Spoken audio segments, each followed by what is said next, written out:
Just let me know that I am being heard and I'm not talking to myself.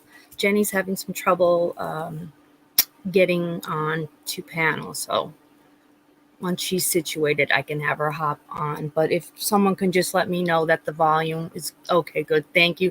Thank you, my steel worker, Mark. So let's see here. I'm sorry, I having some issues with my printer, so I didn't get to really look at this stream. And I have my Mark, I have the whole, is it Eli or like Ellie family? I don't want to mispronounce it, because I'm so happy you're here. Or just tell me what you want to call me to call you. I have Jenny Silver's here. I know there's a couple. Oh, Jerf number. Hi, I'm gonna call you Pat. You know who I mean. I'm so happy that you're here. And I know that there's Sag's here. Hey, Sag, how are you? It's been a while. Good to see you. And I'll call you Ellie. Okay. I for a minute this morning, I thought of canceling. When I looked on the news, I just had no idea how bad. Hi, Kyle. How bad the weather is. New Orleans is a disaster, and there's just flooding. I mean, everything is a mess right now. And I thought, like, is this like ridiculous of me asking people to, come and listen to a chat? But then I thought, no, it's probably a good thing to get our minds off of the insanity right now. It's like every chat we have, there's either something with COVID or, just mental health issues, people not having support. The weather now, I mean, like, what's next? I've been watching lots of videos on tsunamis. Psych Guy. If you want to come on panel, you tell me. I'll just drop the link. Great to see you. I'm so happy. Yeah, there's a bunch of new people in the chat, so everybody gets to know each other. This is a fabulous group right here. These are all my faves. You guys are great. And I tried to make it at a decent time for my people. And my God, it's awful when I do my 9 o'clock shows, because yet I still have all my people from the UK that show up. And that's terribly hard for them, being 2-3 in the morning, and then some, for on 2-3 hours. My others that are like in Australia right now, it's Monday morning for them, so it's 8 a.m. But at least it's reasonable, it's doable. Okay, let's see. Jenny's, what a lovely picture, Jenny. Let me get her on. Hi, Shelley. Yeah, that's right. So we've got Ireland. Where else? I know Sag, are you in London, like London area? You're in England, London area, right? Jenny, can you hear me? Hey, Rosie, how you going? Great. Say hello to the panel. Hey, panel. I'm a little bit croaky. I've just woken up, especially for Rose after a few hours sleep. No worries. No worries.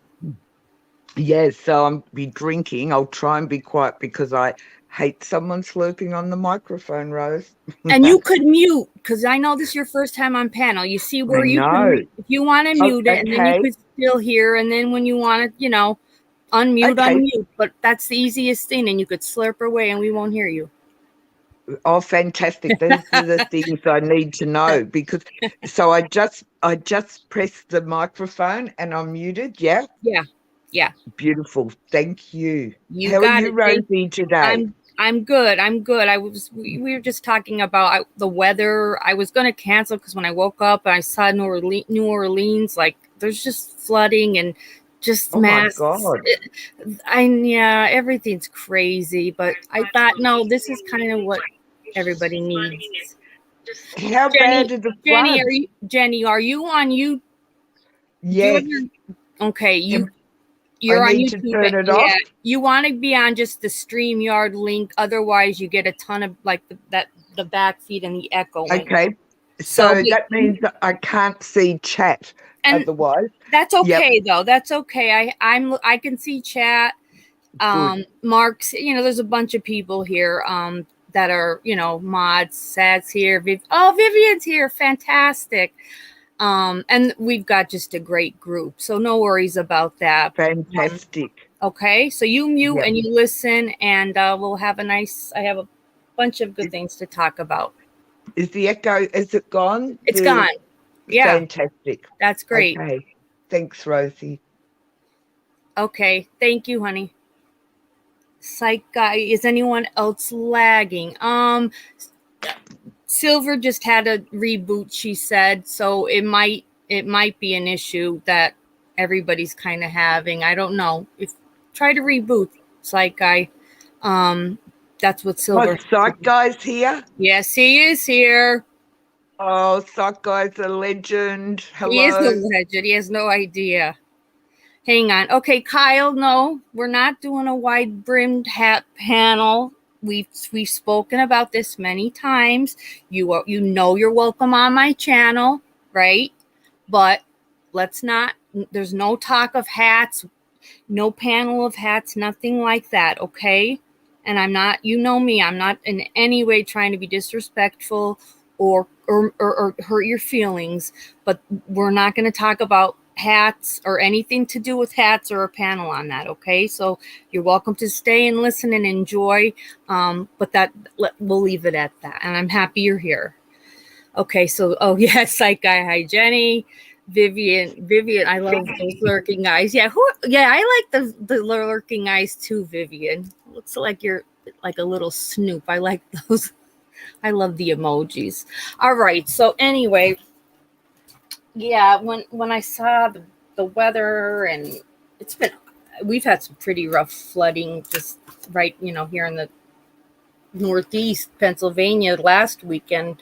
We got hit with the tail end of, like New York, Rhode Island. They got slammed with the worst of the worst between the floodings, the devastation. When you see the aftermath, it's horrifying, absolutely horrifying.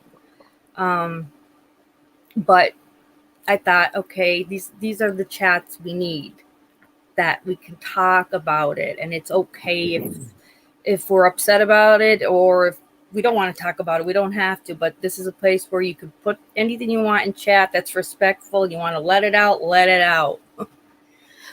I found Rose something. What did you find? What did you find? Did you find a crown for me? Silver. Oh, your friend lives in New York. Oh yeah, the city was, and I was planning on going last Saturday. Central Park had a huge concert, and like Santana and Rob Thomas, like amazing. And they did start it. They played for a little bit, and then over the loudspeaker, I can't imagine how it must have been, was like, and there were thousands and thousands of people in Central Park, and it's like, we're immediately canceling the concert. Like, please exit safely and get to like a safe location. Like, I can't even imagine what that was like. People were just leaving. They were, walking out normally. I would have been like a lunatic, like kicking and screaming, but they made it out in time. But they got hit hard. It's New York's, between COVID and the weather. It's New York's my favorite city, and it's like, it's devastating to see a lot of what they're going through. But they're New Yorkers, and they rebound, they come back. And when I went, like I said, last month, it was fantastic. People were wearing masks, and that was nice to see. Even people just walking the streets. So that was a good thing. But the city itself looked beautiful, and so when I see things like that, it hurts my heart. But I'll be getting back. I'll be back soon.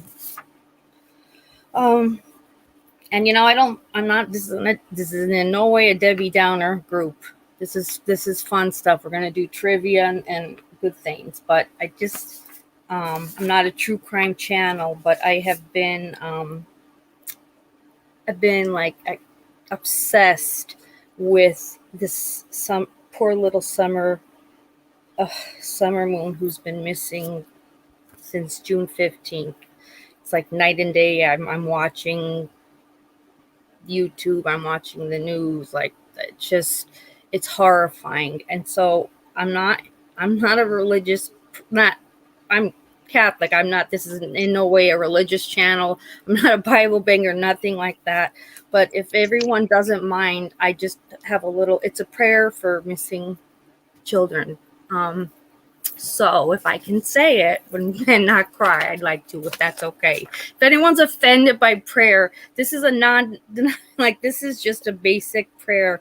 But I didn't want to have a fun show without first acknowledging the fact that, a little 5-year-old beautiful little girl is still missing. And I agree, Rose. I think it's a beautiful thing. okay, And I'm non-denominational yeah, Christian too, but I yeah, think the power of us, it's of that's everybody how I feel. focusing and thinking, yes, That's yep, that's we are powerful in numbers. So yep, whatever that spiritual person, being, thing is in your head, ask them for what I'm gonna speak of. And like I said, I'm going to keep it as non-denominational as possible. So we are here today. We cry out to you on behalf of Summer Moon Wells, a loved one, a 5-year-old little girl missing. We are anxious and we are patiently awaiting her safe return, or just to hear news of her whereabouts. Even though we are told to be anxious for nothing, but in everything by prayer and supplication, with thanksgiving, let our requests be known. It is heart wrenching not knowing where Summer is. We are overwhelmed. We feel helpless and powerless. We will continue to trust and hope in the power of prayer. And we know that in your working, Summer will be safely found. Amen. amen. Thank you. Thank you guys for letting me do that. And God Thank bless you, her. Rosie. Thank you. Bless her soul. Let's hope she's Mm, found. She's a tough kid. We've seen all those videos. And if any child, I think, could survive, if like they have her in a basement and they're just feeding her and deciding what they're going to do, she would be the child that would still be okay. Like, I feel she is alive, and that's why we have to just keep her name out there. We can't forget it. I don't care about her parents anymore. I don't care about their names anymore. I feel for them. Okay, they're missing their child. Their sons are now in 3 separate homes. That's horrifying. But I'm just my thoughts are with Summer and her brothers. So get Summer home safely and alive to whatever home, wherever that will be, in her best interest, and the boys as well. Uh, and let's just leave it at that. And thank you all for letting me just get that out. So with that, let's see here. I also found a pretty good article that talked a lot about the pursuit of happiness. We're in a world now where, like, we're actively seeking happiness. Like, it's just not like it used to be. You're, especially when you're a kid, like, you wake up, you're just happy. It's great. Life's great. It's not even like that for kids anymore. They're waking up feeling that gloom and doom. They feel our anxieties. They see what's going on in the world. And um, it talks about just innately, some people just they're just happy people. Even at the worst of times, they're happy. And that's a great thing. And I used to be always a happy person, pretty much carefree, but But then as you get older, well, you have to, I mean, life does take its toll on you, and whether it's depression, anxiety, I don't care, whatever it is, it's not, if you have it, you have it. You take care of yourself. Don't hide it. There's no reason to. Don't be ashamed of it, and don't ever let anybody shame you about it. That's my number one thing, is don't ever let anyone make you feel bad if you have a panic attack and maybe have to leave work early, or you're depressed and you're canceling going out, for lunch with your friends, and, people get tired of it. But unless they are in the shoes of that person dealing with, whether it's the anxiety or the depression or whatever issue they have, there is no room for judgment. So, I thought it was this article talks about there are just certain personality types that you're just you're born that way, and it's not going to change. You're going to pretty much be happy your entire life, which is, it's a lovely thought. But I mean, I don't know anybody that's always happy. Maybe I do, and I block them out because I think, why the hell are you always happy? But I'm not always happy, but I try to my best to see the good in things, and kind of kick back to in reality, like, you're alive, you're here, you got a roof over your head, your son is healthy. And my son had COVID 2 weeks ago when he came home from working in Omaha for the summer. He contracted it in Omaha and then had to drive 18 hours home with his friend, the roommate, who also now, God bless him, he has COVID, but he's on the mend. But I mean, and we were all vaccinated. I never saw my son so sick, that I was, and I'm an RN, I'm a realist. I don't run to the doctor, the hospital. Like, I'm not that kind of person. But I was laying in bed the one night, and I thought, if he still has a fever tomorrow, like, I'm going to take him to the ER, because in my mind I thought he may also have pneumonia on top of it. And then that's why a lot of people that were vaccinated and had COVID on top of it had pneumonia, and not knowing that, it by the time they went to the hospital, it was too late. And the toll, like, our numbers are horrible, and our death toll right now in Pennsylvania alone, it's devastating. So luckily, when he woke up last Monday morning, maybe, fever broke, and he was feeling better, thankfully. But felt awful that his poor roommate had to get it, but I knew that was going to be inevitable. They drove together 18 hours home from Omaha, which had to be a nightmare for him. And he was driving at one point. I'm like, you have a fever and you're driving. You shouldn't be behind a wheel. But he felt bad, for his friend. He's like, it's not fair to do to him. I said, okay, all right, love you, bye. Because boys are different than girls. If it was a daughter, I only had my son, but if it was my daughter, I don't know, I probably would have been able to talk sense into her, whereas a boy's just like, I'm fine, Mom, I'm fine. And so I thought, okay, I'm gonna let you go, and I'm gonna go and try to be happy. So, but he's okay. He did great, and school started, which is scary though, because our schools, there is not it's not a mandatory mask. That hasn't been implemented, which is frightening. And he's in college. Of course, they're wearing their masks in class, but he tried to change them all to online, and they would not let the students do that. They would only let the students do 2 online classes, which I was kind of shocked. But I know we're trying to get back to reality in life, but our numbers are as high as they were last year at a really high, bad time, and I want to say maybe our numbers are as high as they were last May or maybe May, which our numbers were horrendous. So, you know, So, running. Rosie, Yeah, Jenny. can I ask, so you don't have any lockdown or restrictions of movement, nothing closed, nothing like that?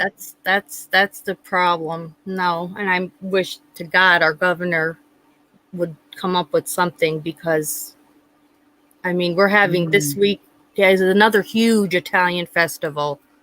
Oh, my Lord. Huge. It's in Scranton, Pennsylvania, but it's like everybody from the city, all the state, like the food stands.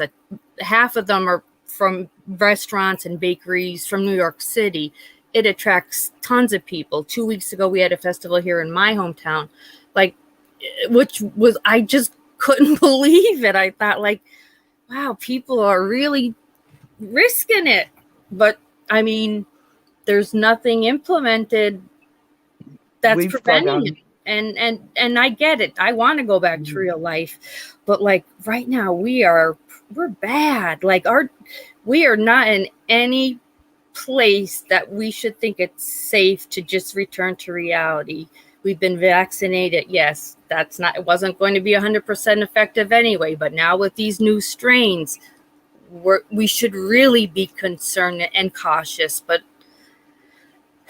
people are not, I know you have your rights, and that's the beauty of, our, having that freedom. But it when sounds we like know that we're risking someone else's life or our own life, or like my dad is elderly and ill, and he's going for his third booster because he's on the list. He was on that when I think we had our last chat. They made the booster for AIDS patients and hemophiliacs, and then we made it then for cancer patients, elderly. So he had his third shot on Friday, and I'm an RN. I haven't. I'm not back to work yet, but now our actual pandemic unemployment assistant, that ended yesterday. But I'm a primary caregiver to my father, who's, stage 4 melanoma. The thought of me returning to any type of nursing job is frightening, but our governor, it ended that pandemic, that CARES Act funding, it's over. I don't know what we're going to do, because right now, just in Pennsylvania alone, I think there's 75,000 people that as of today have no income or job. So I don't know what the government's going to do, but they dropped the ball at a time where we really need help. We really need help. But I mean, yeah, there's a ton of nursing jobs, but I have to be careful.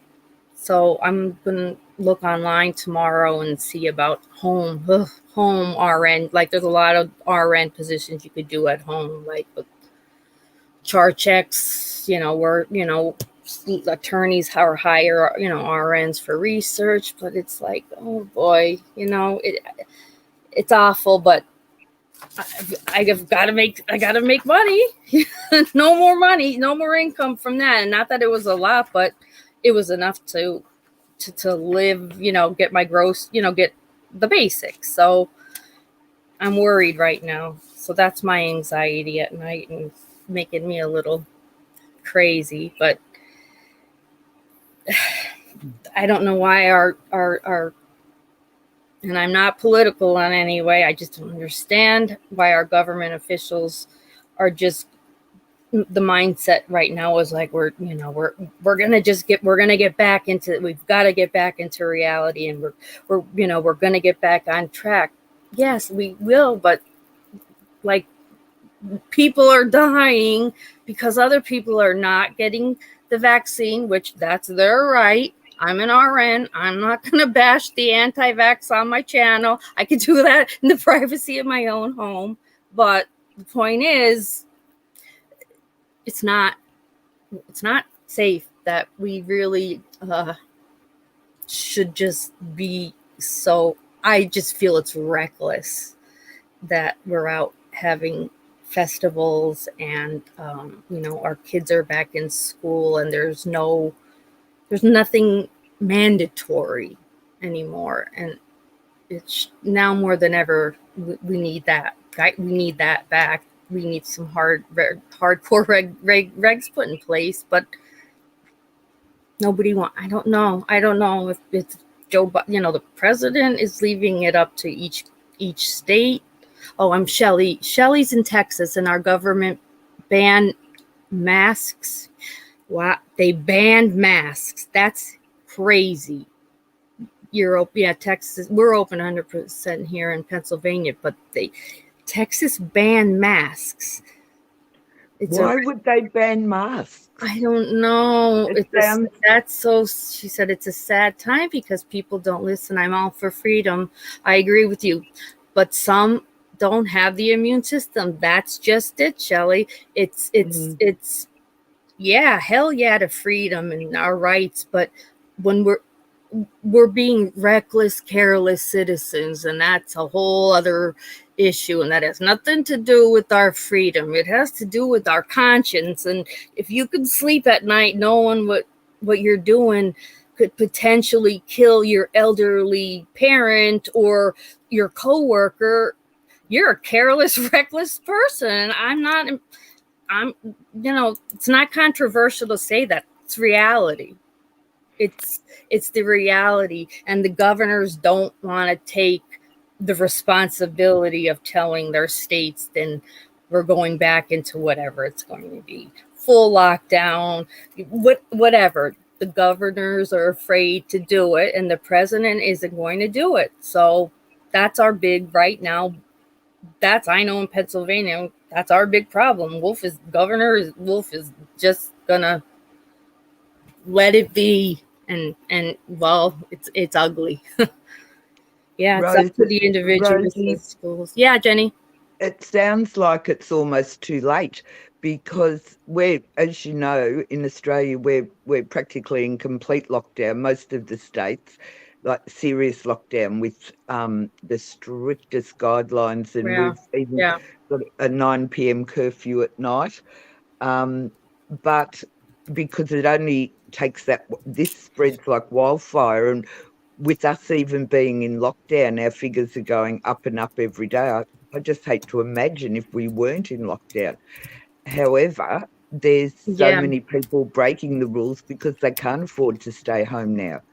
And they're we've got a 5-kilometre boundary for exercise. We can walk 2 hours a day. We still have to wear a mask outside, all of these things. And it's just spreading. New South Wales, it got away from them. They've been in lockdown for weeks and weeks and weeks.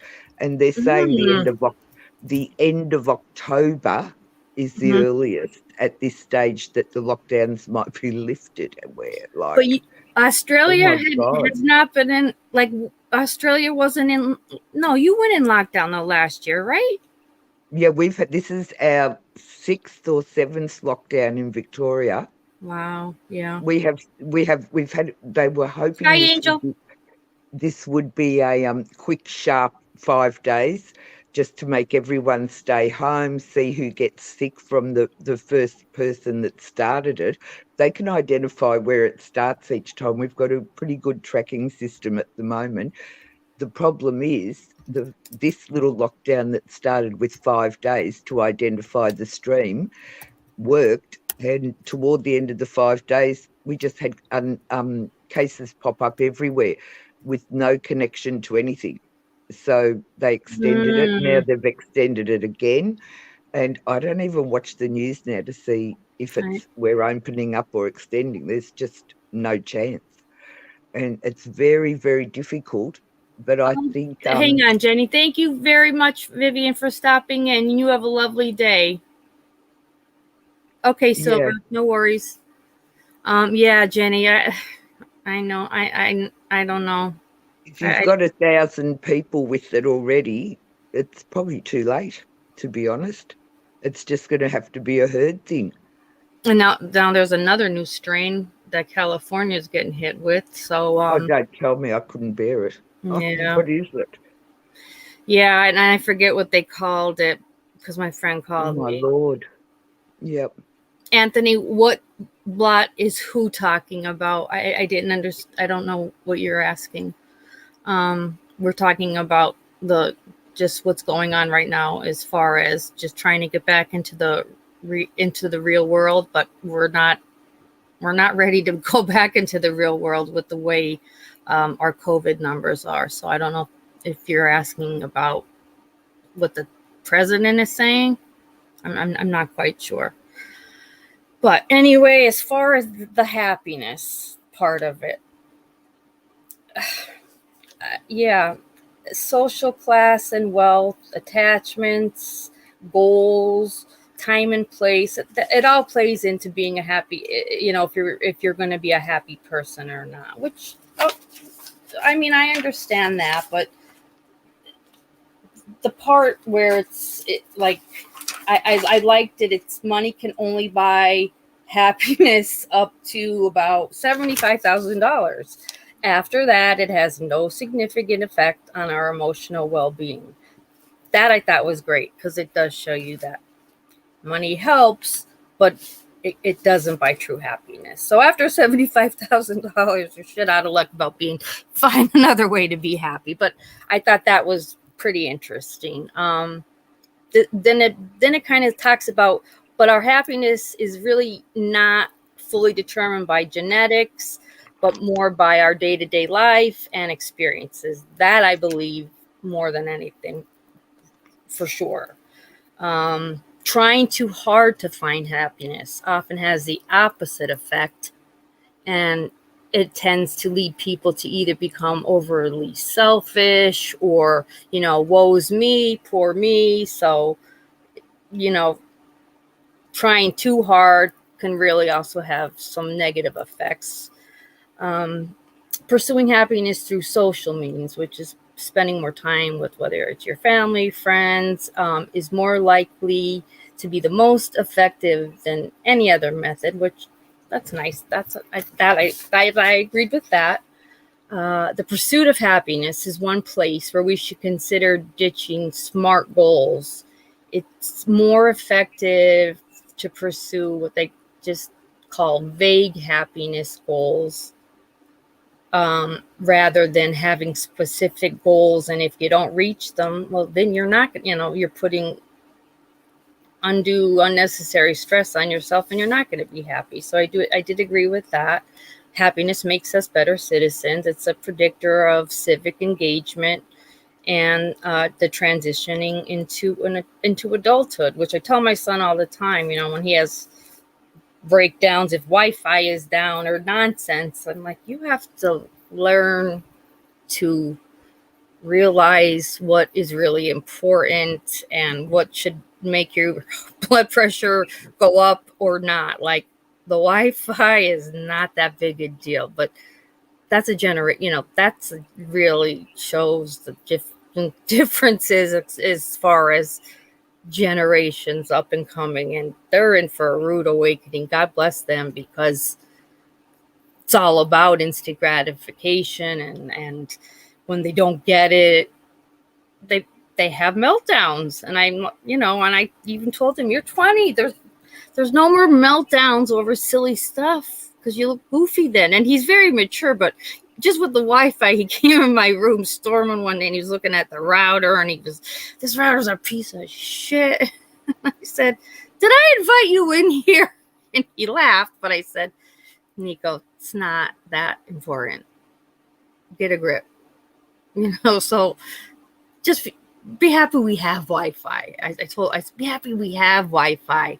There are kids that don't even have, a cell phone or a computer. So who cares if it's down for 5 minutes? And it was just the mood I guess he was in, whatever it was. But they need reality checks, because it's what they're used to, is that instinct. Everything is done. Everything's there for them. Social media, then you post your picture, you get to hear how gorgeous you are by all the people commenting.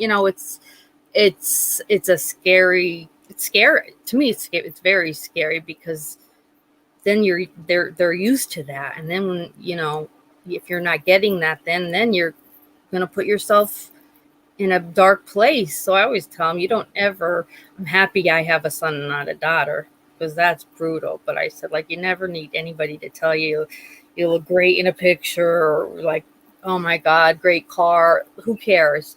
You've got to be happy with you. And, he knows I, suffer depression and stuff. And he's like, you do too.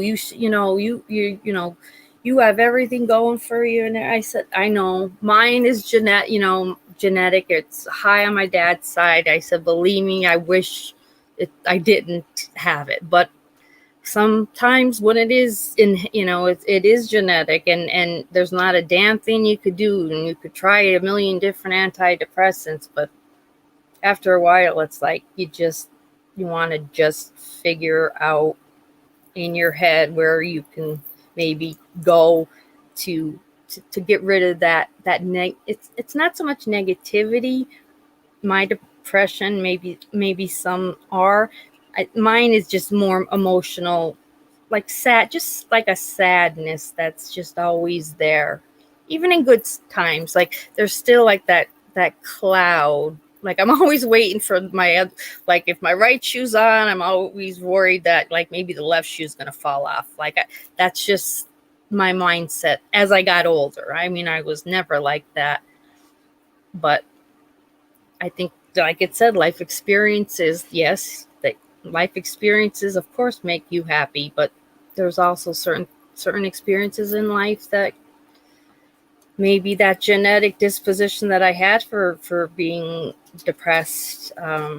It took maybe that one. I lost my mother. She was young, and she died of breast cancer.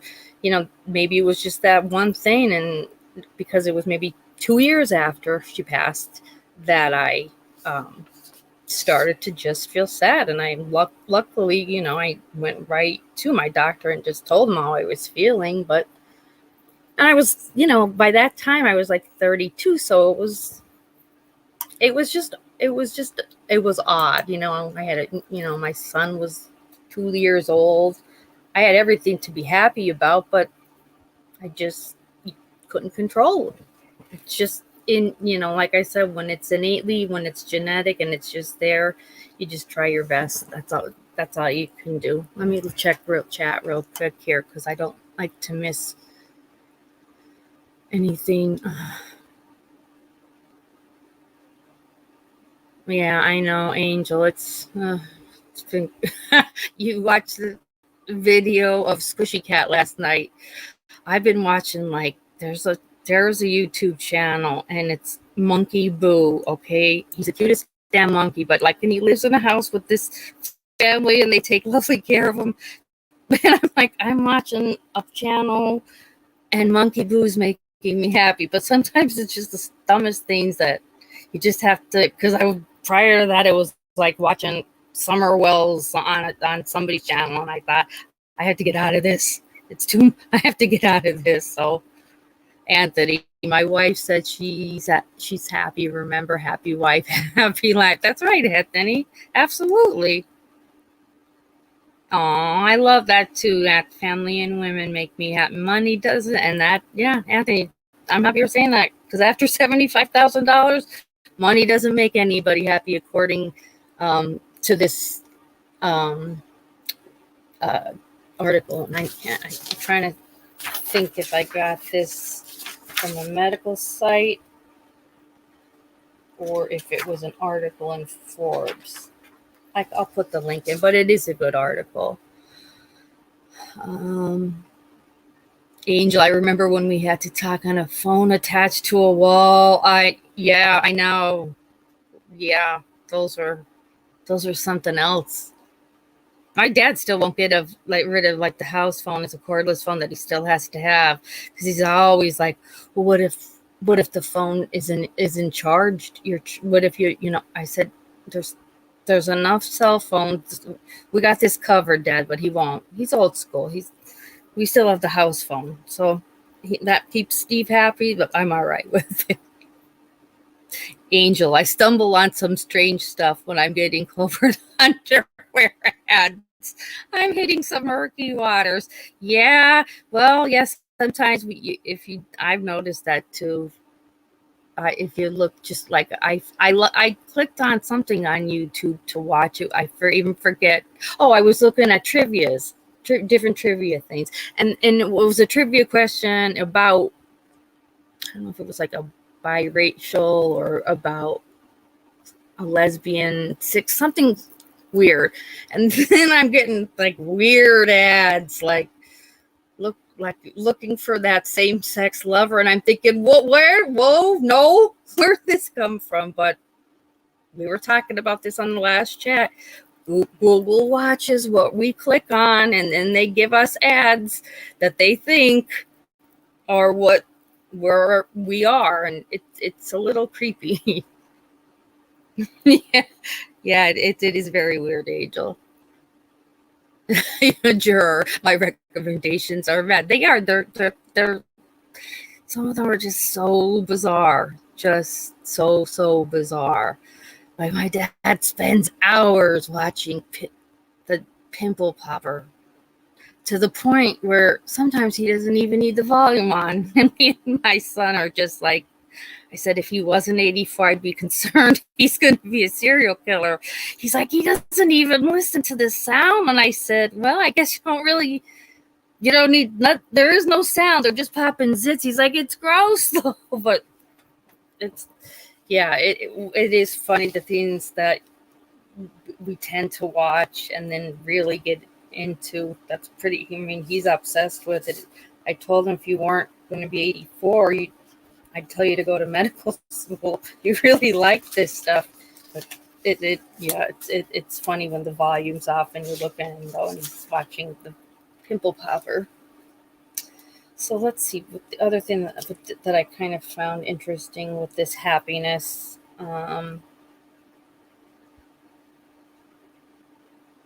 Okay, there's a linear relationship between whether it's religious, spiritual involvement, and happiness, higher worship, correlated with more commitment to faith, and that is then relates then to greater compassion, which is the world definitely needs more compassion.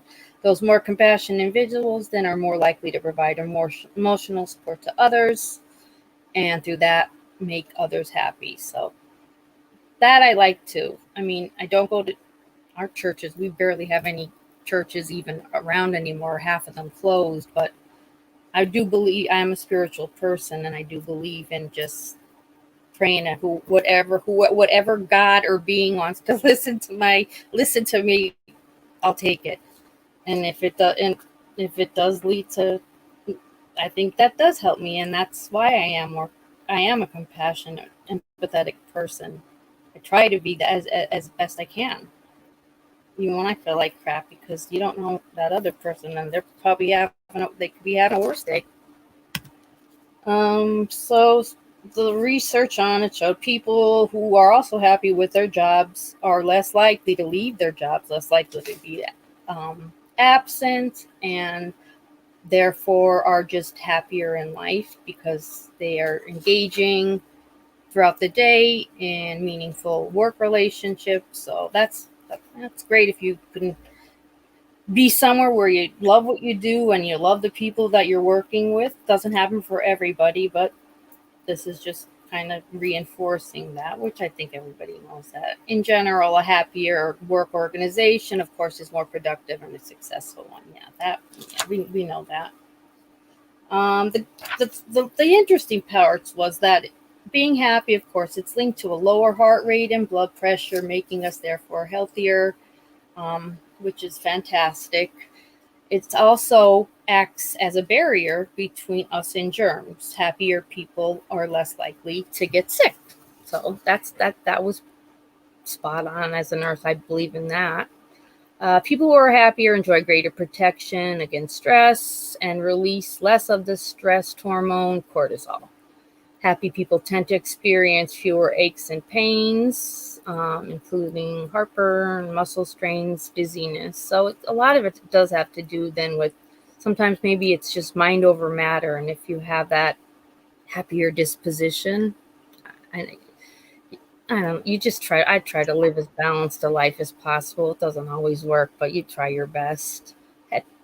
Happiness boosts our immune system, and like we said, of course, then you're healthier. Yeah, that we get to that. Smelling floral scents like roses is an instant way to boost happy hormones. So I never really, I never knew that.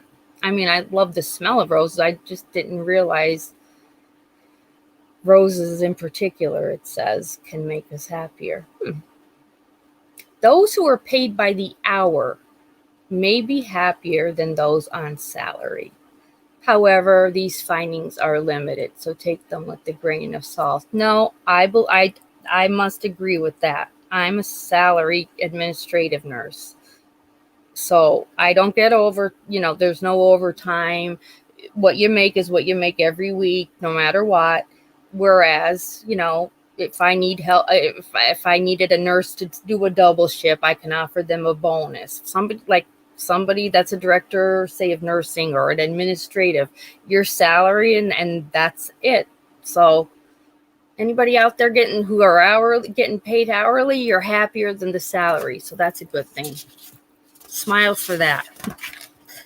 Happier people. Oh, I didn't see this one. Happier people tend to wear bright colors.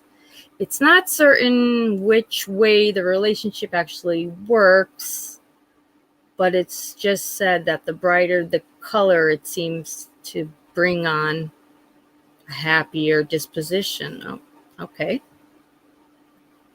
Happiness can help people cope also with chronic pain. Well, I mean, it's a good thought, but I don't have chronic pain, so I can't speak for that. Being outdoors, this I agree, of course. Anything outdoors, especially near water, makes us happier, and I'm always happier if I'm near water. Holidays can be a stressful time, even for the happiest among us. An estimated 44% of women and 34% of men get the holiday blues. That's good to know that I'm not the only one that probably says the F word about 72 times when I'm like decorating the tree or when it has to come down. And then happiness is contagious. When we spend time around happy people, we're likely to get a boost of happiness as well. And that I do believe in. So that's why I hope I'm not coming across as a Debbie Downer. I just kind of found this article interesting and wanted to share it. So, random acts of kindness. Doing random acts of kindness makes us happier, and you're doing something that's going to make someone else happy. It decreases stress levels. It gives us an overall feeling of camaraderie. So keep that in mind. No matter how crappy your day might be, somebody else's is definitely worse. So I do try to think of that in my overall emotional well-being. That always helps me. It's just like, I still have a great life, no matter if I'm genetically disposed to depression or not.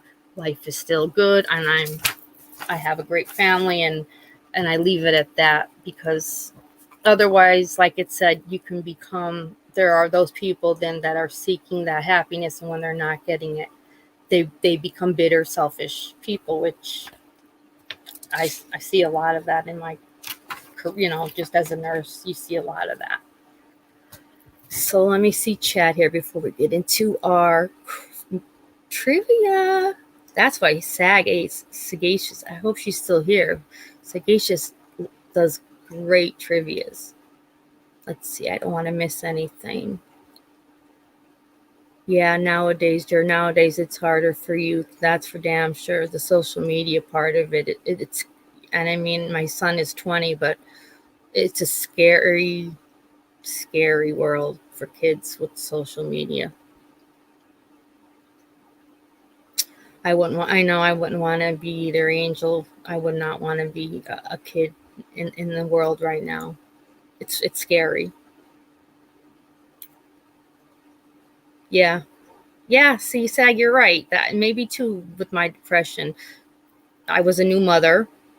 You never stop worrying. Then doesn't matter how old your kids are. I have one son, but that's when like I said, 2 years later, I depression, anxiety, never had any of that before. So that also too, maybe just you're just a mom and you're going to worry forever.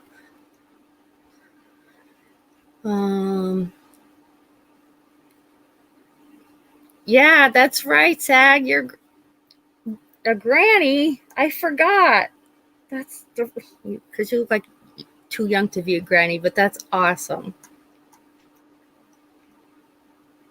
Remember family and friends, but you can count your real friends with one hand. That's for sure, Anthony. And if you can only, and it's still, if you have 2 or 3 people that you know are there for you, you're blessed. Small circle with good people is, as you get older, what really matters in life, as opposed to when we're younger teenagers and you want to have tons of friends, and that's just the way it is growing up. Popularity and who you're hanging with. And now the stress on kids is rough. Excuse me 1 second, I'm just taking a sip of my ginger ale here. Okay. Don't go to medical school. Psych Guy, like I said, if you want to come on panel, I love you. I'm definitely gonna drop anybody that has a channel. Make sure you just put a number 1 just put a number 1 in chat, because I want to drop everybody's link. I like to share everybody's link. But if you're not subscribed to Psych Guy's channel, you have to. The way I do my music documentaries and incorporate the mental health into it, but I really like to focus on how music kind of it's on a global level. It connects us. It brings us together. It's the one thing that could take you back to that one moment of something really good or whatever. Psych Guy loves music too, and he does a lot. His shows are great. He does some long lives, but you don't want them to end. And he did. And kudos, he did a Michael Hutchence live for me a few weeks ago. It was very good. I'm not sure if he did it for me or the fact that he's a Kylie Minogue fan, which was one of Michael Hutchence's ex-girlfriends. So we kind of go back and forth and laugh about that. But his channel's fantastic. So I will make sure that anybody that has a channel, everyone's links are dropped here in the chat. Oh, Rosie, nice to see you. Thank you for being here too. That's fantastic. Let me see here. And then what's for dinner? Ooh, that makes you happy. Oh, goodness, Anthony. Well, Sundays in our home, it's, sauce, pasta. So it was angel hair pasta with, my dad makes a killer marinara sauce. So that was dinner today. Yeah, good dose of carbohydrates makes you happy. Psych Guy, yeah, Kylie swoon. He had the nights Psych Guy did his Michael Hutchence, and it was a very, I'm gonna be my part 2. In fact, I made it. Now it's not until September 18th, but he kind of did a whole show and kind of went through Michael's, his brain injury and everything. But he had his Kylie Minogue shirt on, which was fantastic. I have a Michael Hutchence shirt I'll be wearing to my next show. So we'll see about that, Psych Guy. Oh, why did he leave her? He left Kylie because he fell head over heels after seeing, first of all, Helena Christensen, who is beautiful and, supermodel, worldly, blah, blah, blah. And the one thing with Michael, he never really ever broke up with people. He would kind of just ghost out and ghost, he went from relationship to relationship. He was never ever he was not good at being alone. He was very needy. So right from Kylie, he went to Helena, and then right from Helena, he went to Paula Yates. So He downgraded. I loved Helena, though. She was with him when he got that head injury, though, and she kept it a secret. She was very committed to him, so that was nice. But Kylie still cannot speak of Michael Hutchence without um, getting very emotional. So, and always saying, pretty much every interview, she will say, "He broke my heart." So, yeah, she was devastated for sure. Have your dinner and a nice bottle of wine. That should, thanks, Anthony. Psych Guy. Like going from a Ferrari to a Toyota Camry. LOL, I'm just kidding. I know you're just kidding. They were, the funny thing with somebody like Michael Hutchence, they were all at his funeral. Like every ex-girlfriend still loved him and remained friends with him, which is in part two. You see that he always maintained his relationships, but nonetheless, he was also not a faithful man. So I felt pretty bad then for Polly Yates, even though she had her issues, then to find out, he wasn't faithful. I'm feeling good, Foxy. Thank you for being here too. Yeah, I'm good. I did not have COVID half as bad as my son. I didn't have any respiratory COVID. Mine was pretty much my stomach and a migraine that just would not go away for a few days. But other than that, no, I'm good. Angel Psych Guy loves. Oh, and you know what he kept doing, Angel? Like if somebody like in chat, like somebody kept wanting him to talk about, like there's another missing girl whose father's initials are like ML and his first name is Michael, and they thought that Psych Guy was going to do the live about him, and he wasn't going to, but he'd be like, hang on about that. And he would then turn his screen on, and it was a video of Kylie dancing in like a full-fledged, like a cabaret, like a Vegas showgirl outfit. And he just kept doing it throughout the live. So for how serious some of his topics are, he brings in that lighthearted good stuff. And I think that's what attracted me to his channel instantly. You are correct to stay many years with Michael Hutchinson with the TBI. Yeah, she was a trooper. 4 years, maybe, like they were together from like 91 to 95, and then he broke her heart. The good part, the fun story about the Kylie and Helena was that at Wembley Stadium, and it was, I believe, for Live Aid, they were both backstage. He had not broke. They were still together. Kylie was there as his girlfriend, and Helena was there as his date.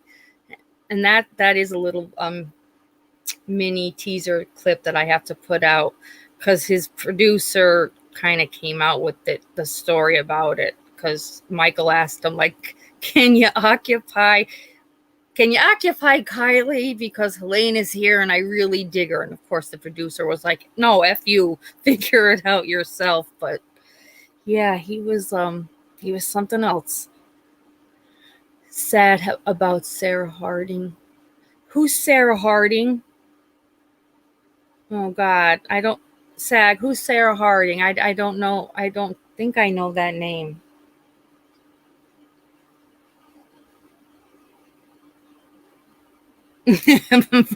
Psych Guy, Kylie was a player. Well, she did go from that sweet, innocent Kylie to what they said he turned her into, like a sexed up Dixon.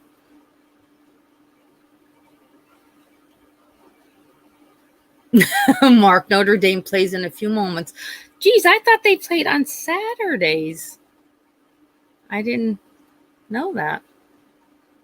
Sarah Harding from Girls Aloud. Oh, that's a pop group. Is that I've never heard of them. Or lady from Girls Aloud group 39. Oh, God bless, passed away from cancer. Ugh. What? Oh, that's a shame. Damn cancer. All right, I think I got caught up to chat.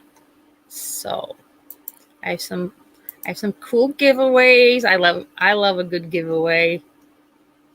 Some fun stuff. So, do we want to start with serial killer trivia or TV?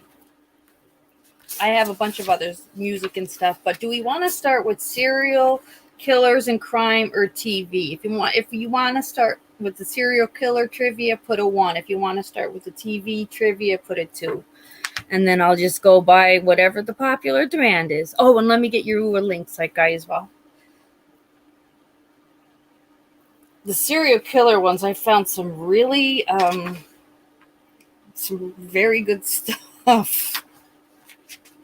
But the TV ones are good too. And let me just real quick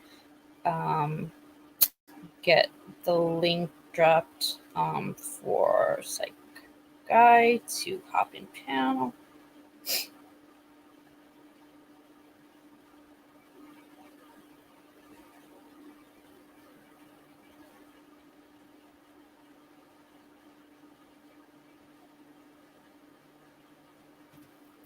Okay.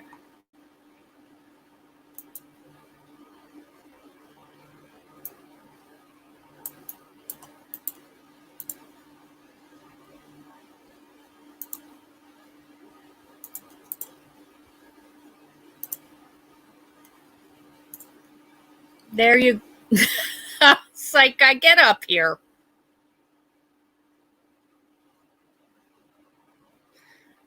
Serial killer. We'll do as many. I have a bunch of them, but the serial killer is good. Let me see if Psych Guy's going to hop up. I did drop the link. Here he is. Give him a second. Hang on here. I love it. Hey, yo, hey, how's it going, guys? Hey, that's fantastic. Yay. Thank you for being here. Thank you so much. By the way, hey, how's it going, guys? Yay. Thank you for being here. Thank you so much. By the way, hey, how's it going, guys? Yay. Thank you for being here. Thank you so much. By the way, hey, how's it going, guys? Now, Psych Guy, am I going to have to tell you to get off of YouTube? Thank you so much. By the way, hey, how's it going, guys? Okay. Can you hear me?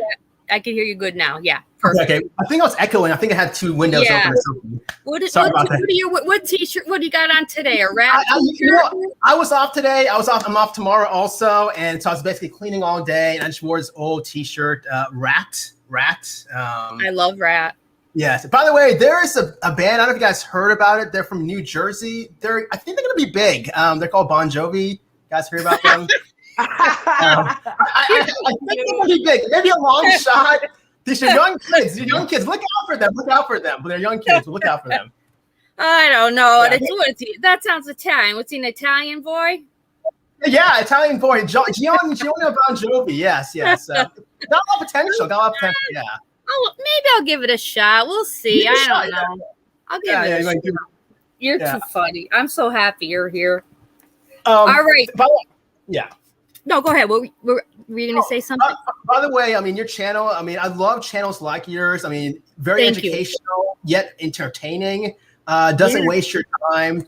There's a lot of channels out there that will go ahead and just do gossip or bash people, a lot of negativity and whatnot. But channels like yours, your channel, I love the positivity. I love the sort of camaraderie. I love the sort of the family, sort of, just unity, cohesion, and whatnot. Yeah. I love the love you're spreading around. That's what YouTube should be all about. That's why I love and appreciate it. I rarely go on these kinds of channels, but your channel especially, I love it a lot. That's why I'm here tonight because thank you. That's why I'm honored because I know you don't, but I will.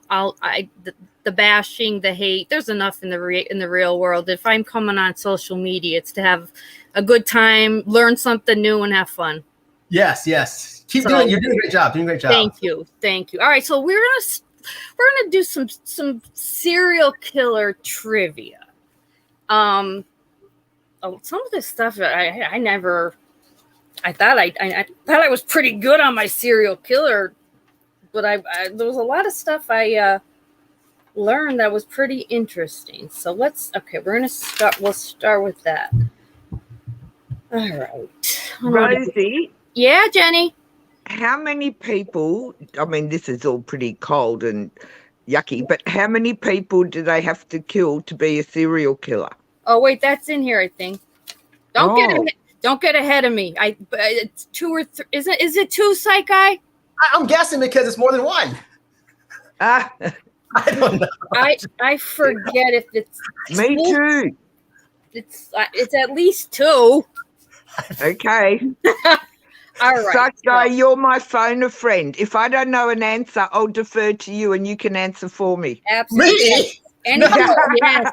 I'm first want to phone a friend. No, I'm calling Psych Guy too because he knows everything. He's so good. Yeah. No. Only psych questions and rock and roll questions. There we go. Yes. You know what? Don't call me for math.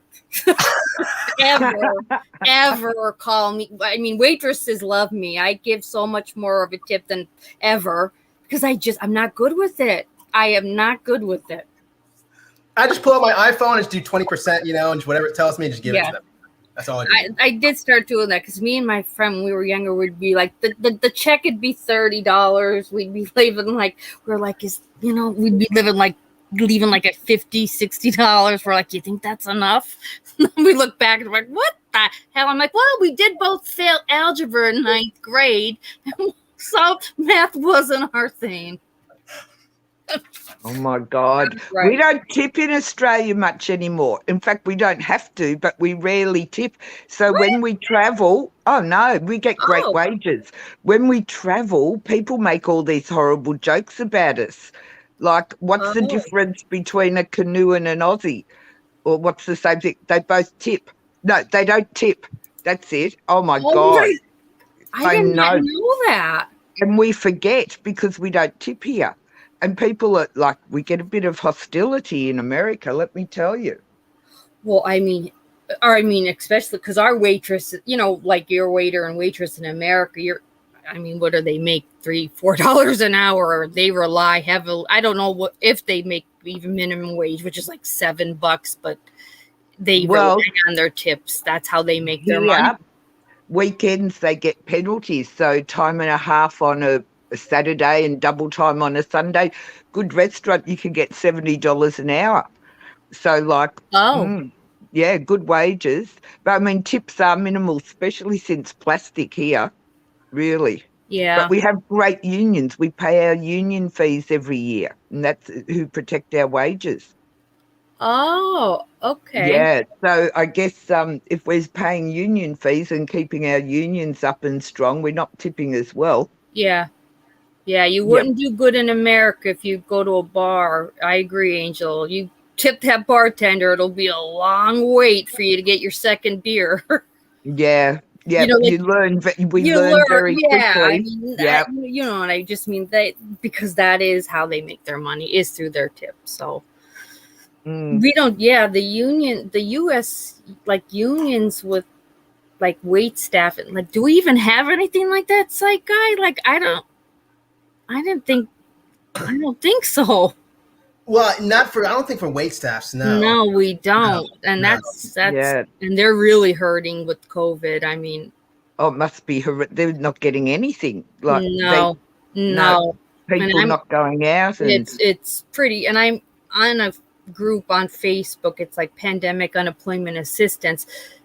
But there was a woman that was like asking. It was the worst thing. Like, she was like willing to trade like oatmeal for like she had nothing. Oh my God. She moved into an apartment. She needed a couch and stuff, but people got together from upstate and drove to Philadelphia where this woman was and pretty much furnished the place and put food in her cupboard. She had not one she didn't have like a can of peas in a cup. Like, there was nothing. She had 2 small children, but lost her job as a waitress. And Philly terrible. Philly was very bad at the beginning too. Their numbers skyrocketed fast because they were so non-compliant. And everything, shut down pretty quickly. But when reading those stories made me realize how good my life was. We have so many good food banks and so many good charities here and funding available for people in a bad situation. In Australia, we don't really go hungry. There might be families that are neglectful and not feeding their children for sure, but that's a very different issue. And this poor woman, she was crying out for help, and the sad part was like she worked at this place. She's like, I've been at the same place 10 years, but he had to lay, like, they were like at that point 25% capacity. I'm thinking, Jesus, where is like, that's like the devotion. You've been at a place for 10 years and you're begging for like food. It was like very sad. Disgusting. Yeah, it was just it shouldn't be that like just strangers have to help. It's a beautiful thing, but it's awful that that's what it came down to. Like, because employers, they're not, those wait staff. Yeah, that's on you to make your tips. And the better you are at hustling and the more money you're going to make, that's a dog eat dog. That's a hard field. That's a hard field. But they're hurting. They're hurting. What's that, Mark? In America, 1% of the people own 50% of everything. Yeah, you're right. Yeah. Juror 4, in lockdown, we got 80% of our wages, but we do pay higher taxes. Yeah, it's let's talk about serial killers. Let's talk about something happy. Change to a happy subject. Let's talk about something happy. Hang on. Okay. All right, here we go. Timothy McVeigh killed up to 168 people because he was angry at the United States government because of which event? The Ruby Ridge incident, the Branch Davidian siege, or the Iraq War? Type it in chat, and then if nobody gets it in chat, I'll allow panel.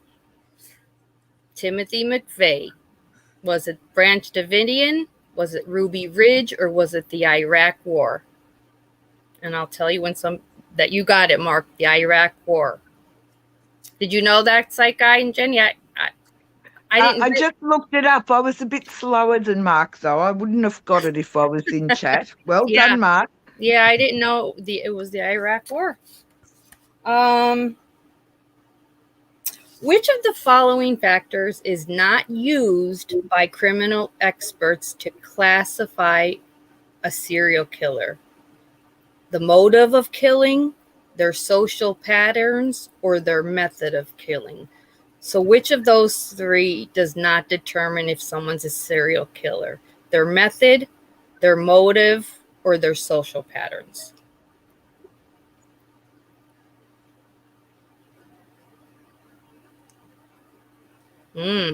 People look stumped on this one.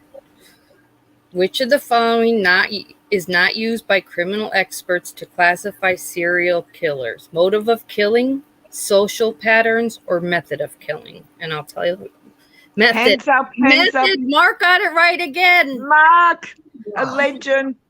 I didn't know it was. I didn't really know for sure what it was with that one, but it's their method of killing is not used to classify someone as a serial. It doesn't matter what, that has nothing to do with how they classify serial killers. So I found that kind of interesting.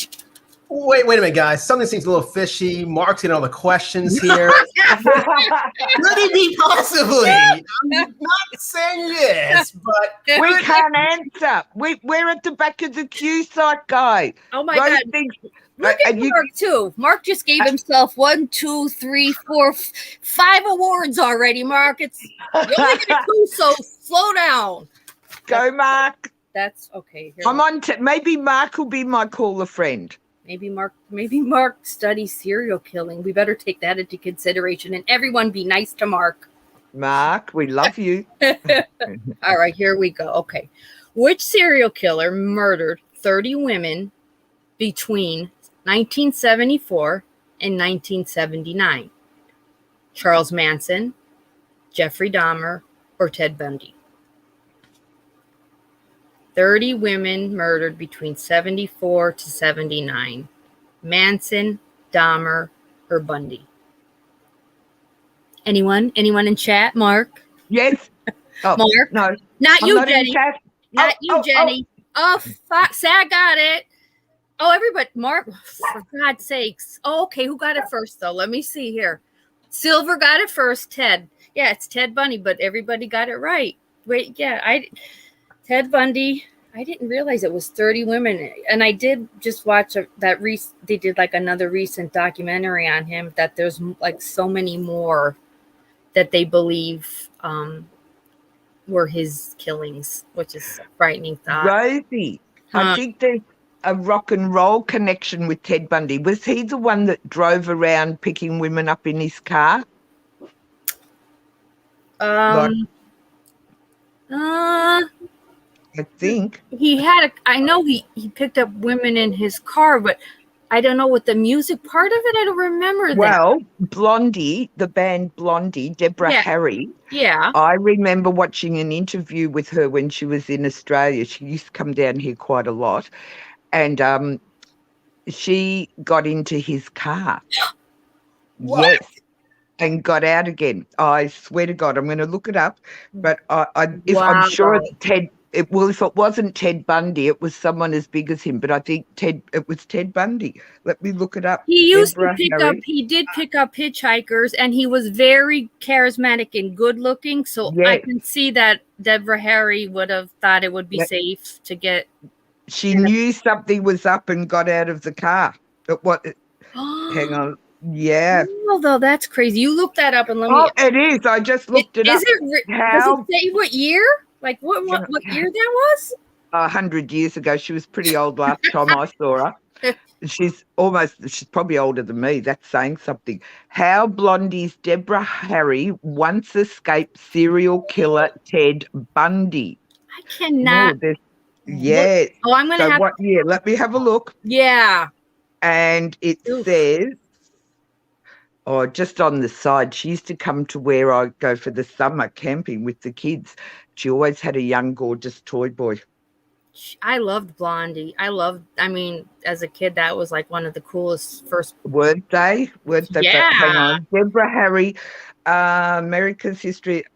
Harry recalled 2 days. I was trying to cross town to an after-hours club. She'd be out clubbing all night. She was down the beach too. And a white car pulls up. The guy offers me a ride, so I just continued to flag a cab down. Then he asked me where I was going. It was only a couple of blocks. Said, oh, well, I'll give you a ride. Classic setup.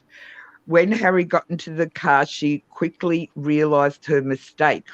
The VW Beetle was stripped down on the inside and the doors had no handles. Wow, it's worse than I remember. Wow. Yep. So there was only a tiny crack in the window and the driver smelled putrid. It was a horror movie scenario. It was clear that this was not a good position to be in. Harry had to do something fast. She began to roll down her window, agonising inch by inch as she tried to remain covert in her escape. She moved her arm out. The window began failing. Anyway, she's opened the door and he saw her. He turned the corner really fast and she span out of the car. Landed in the middle of the street. Yep. Can you believe it? And this is how one way or the it was right here. Yes. Yep. If this was Psych Guys live, he would say, "Hang on, guys," and then he would play one way or another. That. He's quick. Yes, they were great. But she used to drop her bundle, lose her shit really, if she was on TV and people called them Blondie. They'd go, or called her Blondie. They'd go, "Oh, I'm Blondie," and she'd go right off at the Phil Donahue type host back in the day. She wanted to be called Deborah? Yeah, the band's Blondie. She's Okay. Deborah Harry. So people would say, and our next guest from the band is Blondie. And she'd come out, I'm not Blondie, the band's. Oh, it was funny. Oh my God. Yeah, she's a funny girl. Yeah. Anyway, how about that? She's still going, but that's it. I thought too with Bundy that he would like fake an injury, like he'd wear a fake cast and ask like girls for help, like on college campuses. If I'm thinking of the same one, he faked injuries and he was very good looking and would get pretty girls to help him. Possibly. I don't know enough about him. Oh my God! I mean, it's unbelievable, but that's a very interesting story with Debbie Harry. I'm happy you. Okay. All right. Here we go. Which serial killer often dressed up as a clown and worked in charity events? John Wayne Gacy, George Moran, or Charles Manson? Chat. Anyone? Bozo the clown. Bozo. Well, so it's either either Gacy. All clowns are suspect. Gacy, Moran, or Manson. Patches. There you go, Gacy. Who got it? Foxy and Sag, and yep, John Wayne Gacy. Go Sag. God, and he would go and work in charity events. He was a scary. I hate clowns anyway, but he was not a clown I'd hire. My God! I just looked at his pictures. No, he's awful. No, that's horrible. Oh. Okay. This one I've never, and I maybe you'll know. I don't know this killer. Okay, so which man was known as the most prolific serial killer in American history? Paul Knowles, Jeffrey Dahmer, or Gary Ridgway? So the most prolific serial killer in American history. Gary Ridgway, Paul Knowles, or Jeffrey Dahmer?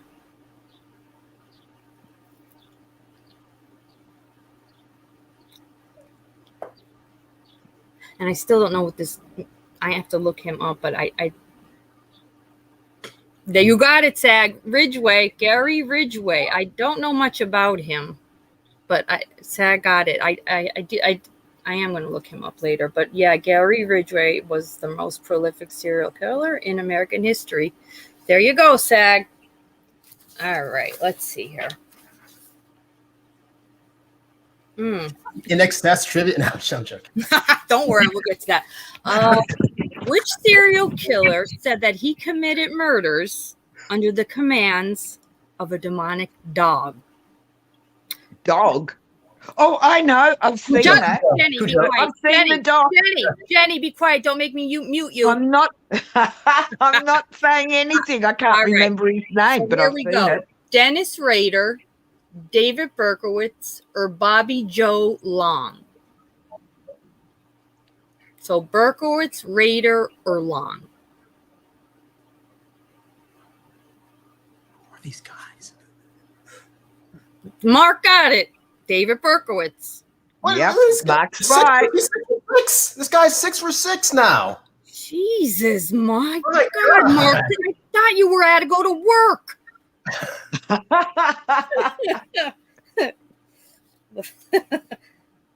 Demonic dog. I had never heard that about Berkowitz.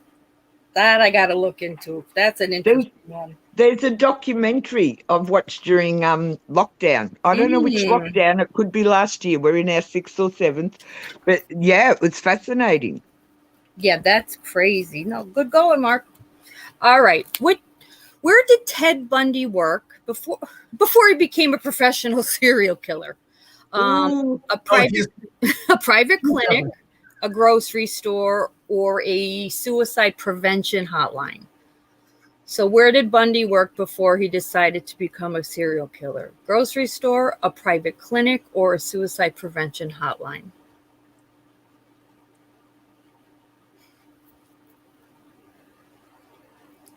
Chat, what do you got for me? Come on. No, Mark, sorry. That's not right, Mark. Sorry. For once, thank God. You were Hands up. worrying me. Hang on, though. Let's see if anybody else gets it in chat. So it's either a private clinic or a suicide. Yep, there you go, Juror 4. Suicide prevention hotline. Yay. Yeah. The best thing about that question was how you phrased it. Like before he decided to become a serial killer, like as a, like a career choice. You know, like I'm gonna the suicide prevention. It just wasn't as lucrative as that. You know, imagine the. Oh my God, Psych Guy. I mean, God, imagine the advice. Can you imagine? You ring in for help and Ted's on the line. He's probably like, hang on, I'll be right over. I'll pick you up. Yeah, or oh my Lord. I wonder how many people he gave bad info to and they really, it doesn't bear thinking about. Or he was really good. Well, he could have been good, but I can't see it. That's the book. So, and the book is, Anne Rule's book is called The Stranger Beside Me, and that's, she worked with him. Isn't that right, Juror 4? Or is that his woman and he met her? She said he saved as many lives as he took. Oh, wow. Well, mate, bizarre. Bizarre. Mark cannot be wrong about the grocery store. Mark just said he did suicide hotline at the grocery store. In aisle 7, you know, just my phone. Vegetables. Yeah. That's fantastic. Okay, let's see here. That's silly. How did the giggling granny murder members of her family? Stabbing them with a knife, shooting them, or poisoning them? I didn't even know there was a giggling granny serial killer. But did she poison her family? Did she stab or shoot them?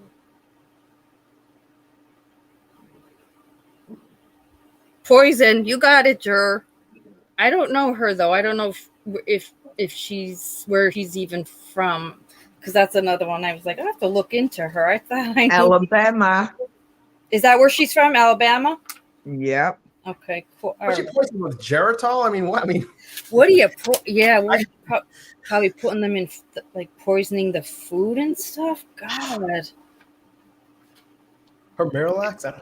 11 people. What's the nickname of the serial killer? One of my favorites. Nice sucker. Ted Kaczynski. Scarface, the Unabomber, or El Chapo? So Ted Kaczynski's nickname. Chapo, Unabomber, or Scarface? Unabomber, yes, Mark. And I don't know if anyone is a fan of Saturday Night Live. I love it. Will Ferrell does the best impression of Ted Kaczynski, where his lawyer goes to visit him at one point, and in comes Ted, Will, looking exactly, I mean, the hair, everything to a T. He looked just like him. And his lawyer or somebody says to him, so what have you been doing lately? And real serious, he said, a lot of writing, doing a lot of writing. It's like, yes, you did. Yeah, that manifesto, you are a writer. But like the hair, you've got to look at him. He's fantastic. I don't know if anyone's ever watched, and I want to say it's on Netflix. It's the Unabomber. It's like finding him, how, and these two agents two agents that really found him. But his story is sad. He's horrible for what he did, but he hated what was becoming of the world and society. And like, you know, you'd walk down the street and, you know, people don't even say hello to each. He hated the idea of like, people not even saying hello if they saw you and didn't know you in a grocery store, or like the technology was getting better. Like he still wanted pen to paper. He didn't want advanced. He lived in this little cabin of a shack of a cabin deep in the woods. This show was so good. I never knew that they actually lifted his entire cabin with a huge military plane and took it to the FBI center where they do all of their, forensics. The entire cabin. To see that on this show was like, I said, this cannot, is this like a sensationalized part of the show? And then I looked it up. No, they did. First of all, he was so deep in the woods where the cabin was, but like they life flighted it out, and it was bizarre. I mean, his brother turned around. It was very, very sad. It was a very sad man. But he did a lot of writing. Poor Ted. They had it. I'm just reading here. They had it on display in some museum. Anyway, it's permanently closed now. Thank goodness. Yeah. I mean, it's a bit macabre, really. And it was like a little shack, but wow. Yeah. His brother did the right thing, but like he has never forgiven himself for turning him in. But, he knew Ted was slipping into non-reality for years, but I forget what it was at the end. If the FBI went to him and said, like, we have enough evidence, we're pretty sure it's true. I can't remember how the brother ended up turning him in. I have to look at that part again, but I do remember, because even in the show, the guy that played him, he was excellent, but like, such mental anguish for having to do the right thing. It's a hard call for families, but yeah, I mean, it's a really hard call. But really, at the end of the day, they just need to remember too, he could turn on them. So best you get him. It is hard, but but it has to be done. Yeah. Oh my God. Heck yeah. Okay, so what were the last words of Eileen Wuornos? You remember? Everybody remembers her. No. She was, she killed like a bunch of men. She was like an abused sex worker. And I know the one. I think I've seen the documentary. I think Charlize Theron played her in the movie. What were her last words right before being executed? And she was executed in Florida. Was it A, they deserved it, B, I'll be back, or C, thank goodness it's over? I'm pretty sure I'll be back as Arnold Schwarzenegger, the Terminator. So don't be too sure, because that's what she said. I'll be back. Oh, thanks for the question. Yes. Can you even believe that? I thought she would have said they deserved it, being like that she was an abused sex worker and stuff, but no, she was so warped. She figured she must believe in reincarnation. I will be back. Well, God bless you. I think she's back as my boss. No, I'm joking. No. I thought, I wouldn't doubt it. And when she was executed in 2002, not that long ago. Now that one's too easy. Who ate his victims so that they? Oh, stop it! Oh. But I didn't know this part of it. I knew he ate his victims, but he ate his victims so that they could become a part of his body. I did not know that part. And if it's Jeffrey Dahmer, we all know Jeffrey Dahmer ate his victims, but I did not know that aspect of eating his victims was to make them a part of his body. And of course, they were all, he only killed men, usually younger boys, men that he would usually roofie in bars, put a little Mickey in their drinks, get them back to his place. But I that one's, yeah, to become a part of his own body. He felt eating them that would create. Oh my God, what these? I'm fascinated by serial killers. Is that a problem, Psych Guy? What does that say about me? It says a lot. We don't have 5 hours, okay? Like, that is weird, but what's amazing about this Jeffrey Dahmer is what you said just now, that statement, how you said that, he ate these victims because he wanted, I guess, be part of himself. I mean, yeah. if that is not incompetent, then I don't know what is, And I know. In the courts, he was deemed, competent. It's like, what is? I mean, that was mind blowing. That's one of the things. Mind blowing. Jenny, I can't look up how many people I can't remember how many he killed, but I do remember like the one boy that got away. All right, I'm having a look. I don't like it was unbelievable, but I mean, like, he was so sadistic, like he was, he would drill in like holes in their heads, like when they opened up. Oh, stop it, Rose! I'm dying here. Hang on. The FBI opened up his freezer. Oh, I mean, bad. All right, I'm looking. I can barely.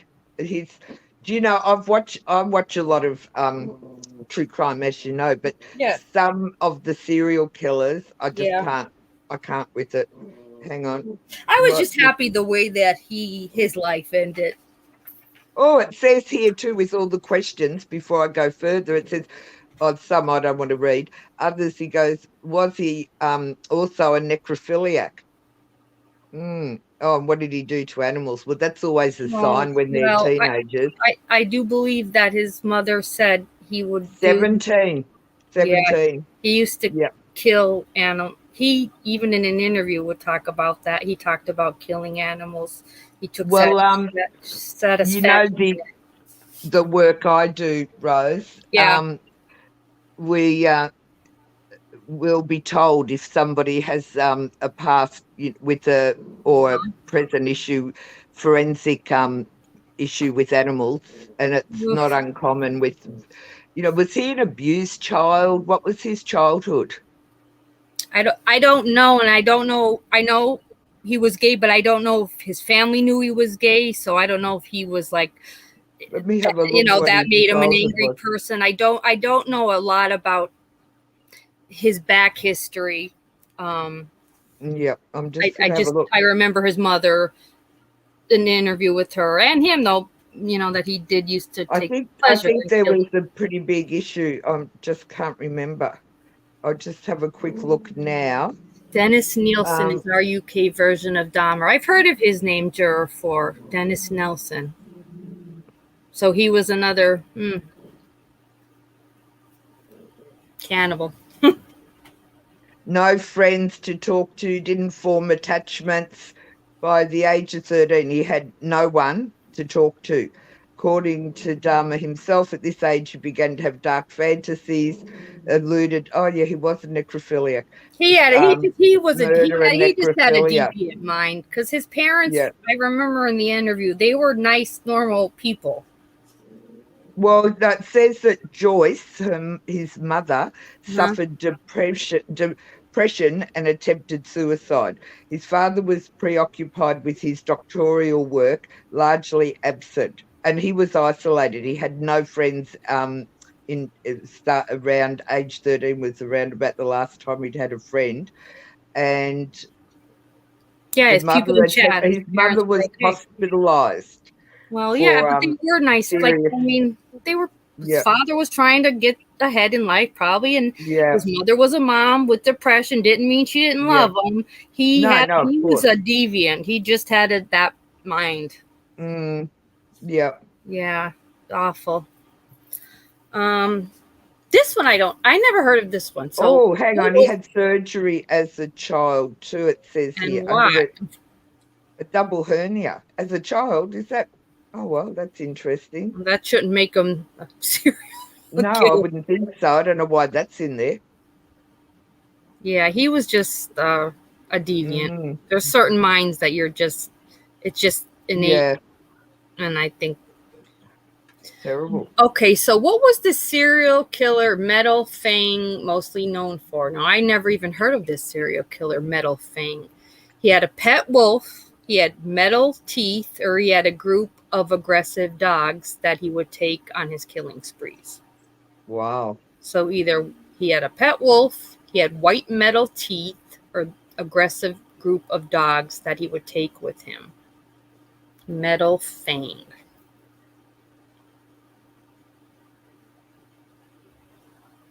Yeah, this one I don't know if because I've never heard of. I don't even. Let's see. Okay, Foxy, be right back. Teeth. Yes, Mark. Mark, how did you know that one? I don't. God, and that wouldn't that be a little? And they were white metal teeth. That wouldn't bring any attention to you. Yeah, he had white metal teeth, which is. I'm sure he had plenty of dates. Yeah. They're fashionable now. They're called grills. Well, that's gold. I don't want anybody coming at me with white metal teeth. Remember, okay, this is Kim a good Kardashian got them. Oh, why would Kim Kardashian want to wear a grill with her perfect teeth? It was funny. Because she looks so stupid. Anybody, I hate them. All right. Which serial killer was known for beheading and dismembering his victims? BTK, Son of Sam, or Cleveland torso murderer? So, beheading and dismembering victims.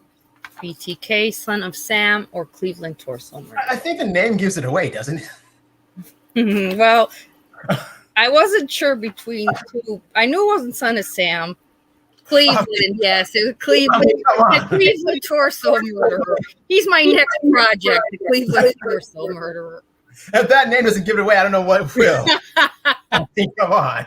That's like the obvious answer. That is the obvious answer. I did like the Metal Fang one. I would have liked to have had a serial killer that had a posse of aggressive dogs that he would take with them. Well, you never know. I mean, here, okay, this is the one. What's the main difference between a mass murderer and a serial killer? A serial killer is more skilled. A serial killer lets time pass between each murder, or a serial killer murders all of the victims in a short period of time. So the difference between mass murderer and serial killer. More skilled, a serial killer is more skilled. A serial killer lets less time pass, or a serial killer murders all the victims in a short period of time. Lets time pass. Who said that? Sag got it. Yeah. Sag, go Sag. A serial killer lets time pass between each murder. Very true. Did we get all? I think we got all of these because some of them are just silly. Rosie, I was just going to say, are we going to run out of serial killers? You can never fully run out of serial killers. No. Never. Don't say that. What's the next subject, Rosie? We could do TV. Kylie Minogue. And panel can't answer. TV. Psych Guy, I have to ask you something. Did you watch Kylie in the TV series Neighbours? Have you watched those reruns? Of course he did.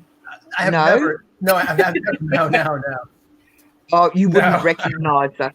Our little sweet angel she was. No, we did. That was what? Was that like an Australian, like a sitcom type? No, every night, half an hour as Neighbours about, an area, suburb where everybody knew everybody. What do you call those nightly? It's a follow-on series. Yeah. Went forever. And in the UK, it was huge. And I think it still runs. It runs somewhere in the world all the time. Yeah, well. She was there with Jason Donovan, right? Yes, Jason. He was a nice guy. He had a singing career here or an acting career. I can't remember. Bit of both. But he never got really huge. His dad was a well-known actor in Australia. Thank you, Juror. TV. I forgot. Juror's leaving. I'm sorry. I forgot. I wrote in chat, but I forgot to put your name. Thank you so much, honey. She's got to run now. You were lovely, and we'll see you at our next chat. Be safe. By the way, anyone who wants to jump on panel, I can always go down. I mean, I hate to take away this space. Psych Guy, you're up here with your rat T-shirt on. This is like legendary. I'm just saying. I don't want to ruin the channel here. But, I don't want to cut down. All right, should we do TV and entertainment or horror movies? Just let me know in chat. Do we want to go with horror movies or like TV entertainment? Sorry, guys. Hang on. Okay. Let's go with Mark's weaker topic. So whatever Mark's weaker, we'll go with that. Because he won last round, so we want him to lose this round. The latest nail fashion trends. We're gonna go with. All right, how about we do horror? Since we were on true crime, let's keep it going. There's not a ton of them. I just did a couple with them, and they're not really hard. And I really couldn't find any that were too hard with horror movies. It's just in such a genre. I think that everybody. No, Mark wants sports. No, Mark. That means no sports. You've already won everything else. All right, let's do some horror. Okay. In A Nightmare on Elm Street, what are the two colors of Freddy's sweater? And you don't get any clues with this. You just have to know it. Ooh. So what were those two colors of his striped sweater that Krueger wore? I wonder if that's in the Smithsonian. It probably is. Like next to Jason's mask, just like I know. Yes. Like romantically involved side by side. We're friends. Martha, what do you mean you don't know? Foxy said red and green. Yes. Who said red and green? Foxy got it. Yep. Red and green. It's like Christmas. Red and green. In Friday the 13th horror series, what's the serial killer's last name? Oh, I know. Friday the 13th. You have to think about it for a minute, though. Did you know?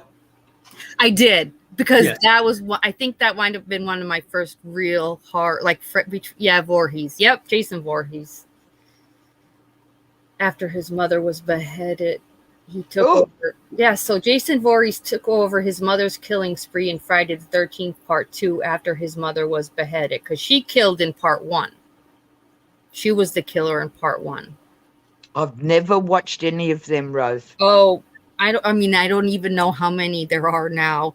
They got to be so silly. But like the first, say definitely 1, 2, and maybe 3, they were good. But then after 3, it's all the same. But 1 was crazy, and so was 2. Mark put Trump down. No, it wasn't Trump. Go, Mark. There's a board game, Friday the 13th board game. Oh my Lord! That's a whole brand. They have that's an American. That's a pop culture big deal. Okay. The stupidest I've seen. I've not actually seen this, but it's the Leprechaun series. God, it looks so dumb, doesn't it? At one point, he's in the hood. Next thing you know, he's flying in outer space. I kid you not. Oh my God, it's so. I've never. So stupid. I can't. I know. I can't watch it. What is that? Mark, have you seen? Mark's probably seen Leprechaun. Probably. It does look so dumb, though. Okay. Which horror movie killer was at one time? His name was Charles Lee Ray before he became then what they called him. Come on, Mark. And this is a stupid one, too. This is another one like a leprechaun. This is a stupid one. Charles Lee Ray. Oh, I know. Chucky. Shelley got it. Chucky. Wow. Stupid Chucky. Horror movie killer Chucky was as a human named Charles Lee Ray. Then he put his soul into a doll named Chucky and kept that name instead of his own. That was such a dumb movie, but there was a couple of them, but I do remember the stupid dolls like in an elevator at one scene, and like somebody says like to the boy or something, whether it was with a cute doll or with a lovely or ugly doll, and like Chucky's like, fuck you. It's fantastic to see this little doll. Fuck you. I'll one up that. There was this thing called the Puppet Master, I think. They're like this tall. They're really tiny little things. You know what I'm talking about? Little tiny things. Like you can just easily run away. I mean, and they're so scary and dumb. He's that big and he's killing people. Yeah, I love it. I love it. I have to watch Leprechaun later. All right, let's see here. Which of the following is a distinguishing characteristic of the serial killer from Friday the 13th? So what also from Friday the 13th distinguished him? Something that he wore. That's all I'm going to say. Something he wore.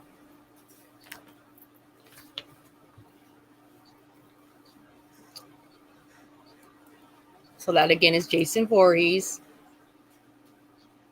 Come on, you got to check. Where the hell is Mark?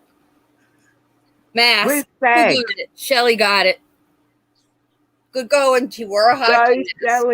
He wore his trademark hockey mask in every movie except the original and part 2. Oh, because in part 2 he wore a sack over his head. I didn't know that. That's so stupid. The hell? I would have been afraid that the hockey mask scared. But no, Michael Myers, I think that mask is the scariest. What, they have like budget cuts in the second movie? I mean, what a mask? A sack. Like a potato sack? And how do you let the dude know that's playing him? But buddy, we're not ready. Here, just put this burlap. Can you wear this burlap bag? Sure. We're going to make 15 of these movies. I'll wear whatever you want me to wear. That is ridiculous. He wore a sack over his head in part 2. How dumb. All right. Let's see here. If there's any. In which of the following horror movies would you find the good guy dolls? Oh, that's Child's Play. We already did that one. But I didn't know they were called good guy dolls. No doll that says fuck you in an elevator is a good guy doll in my mind, but what do I know? So yeah, there weren't a ton with the movies because they were just too easy, like silly too easy. The TV, these are a little bit better, I think. Let's see how you guys do. Which superhero had a reference or an unwitting cameo in every single episode of Seinfeld? What superhero had a reference or an unwitting cameo in every single episode of Seinfeld? No, not Mr. Rogers, Mark.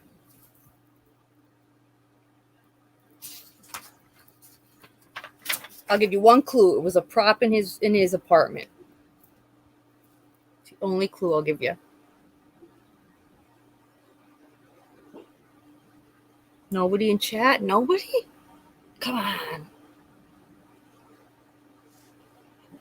Superman. It's Superman.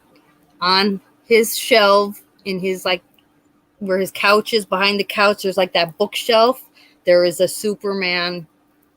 And it's in every episode that you see it. And I knew this only because he was on one of the talk shows, and he mentioned something about, they were asking if the cereal boxes had real cereal in them, to which he said, yeah, and they would eat the cereal.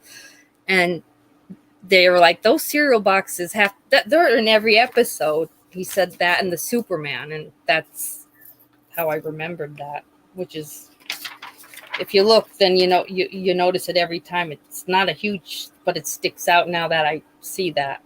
All right, let's see here. What's the name of the coffee shop where the characters from Friends hung out?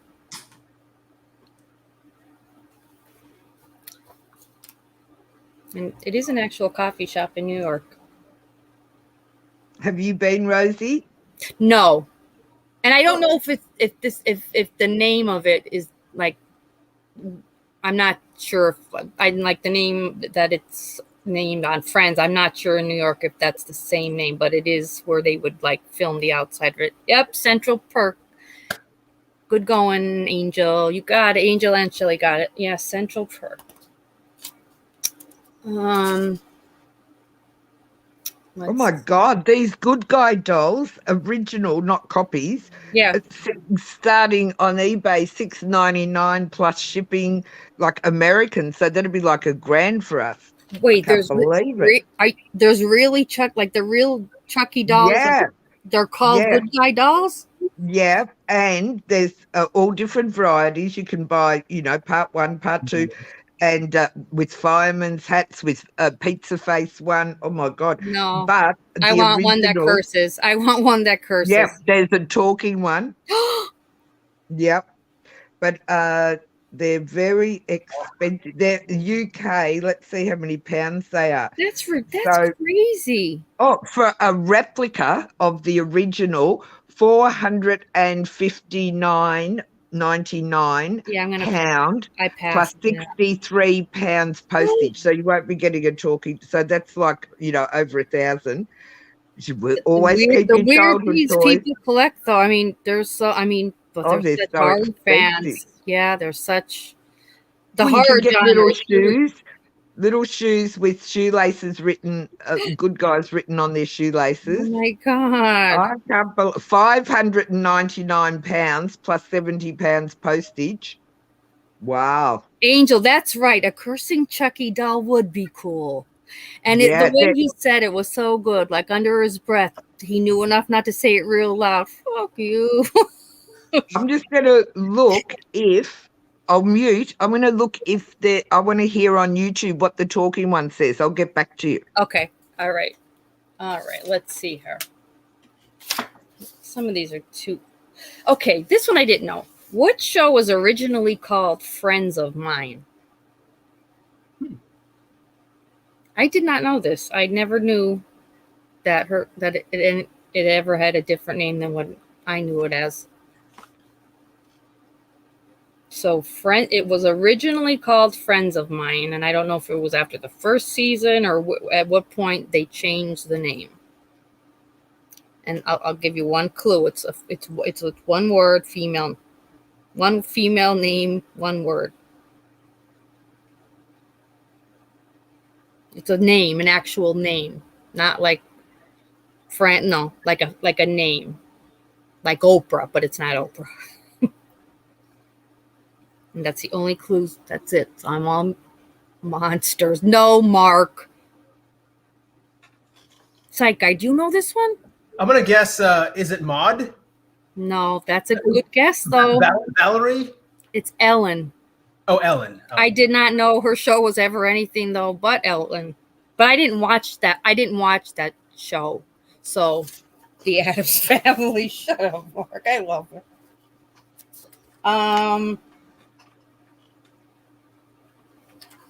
Let's see. This one was interesting because I love the show MASH, and I don't know how many other people like the show MASH, but in MASH, what did the characters call the senior staff members' tent? Remember, they like the big wigs, like the Alan Alda, and like they'd all hang out in this one tent, but they called it something. And I actually remember because my dad loved the show. I remember when we watched it all the time, but it was a name that they would call the tent. The senior staff members could only go in there. I know Angel MASH was one of the best. I love Alan Alda. He's fantastic. No? The Swamp. It was the Swamp. Remember Alan Alda, him and their tent, like he had a martini make. He'd be making martinis. That was like one of the best shows. I miss all those shows.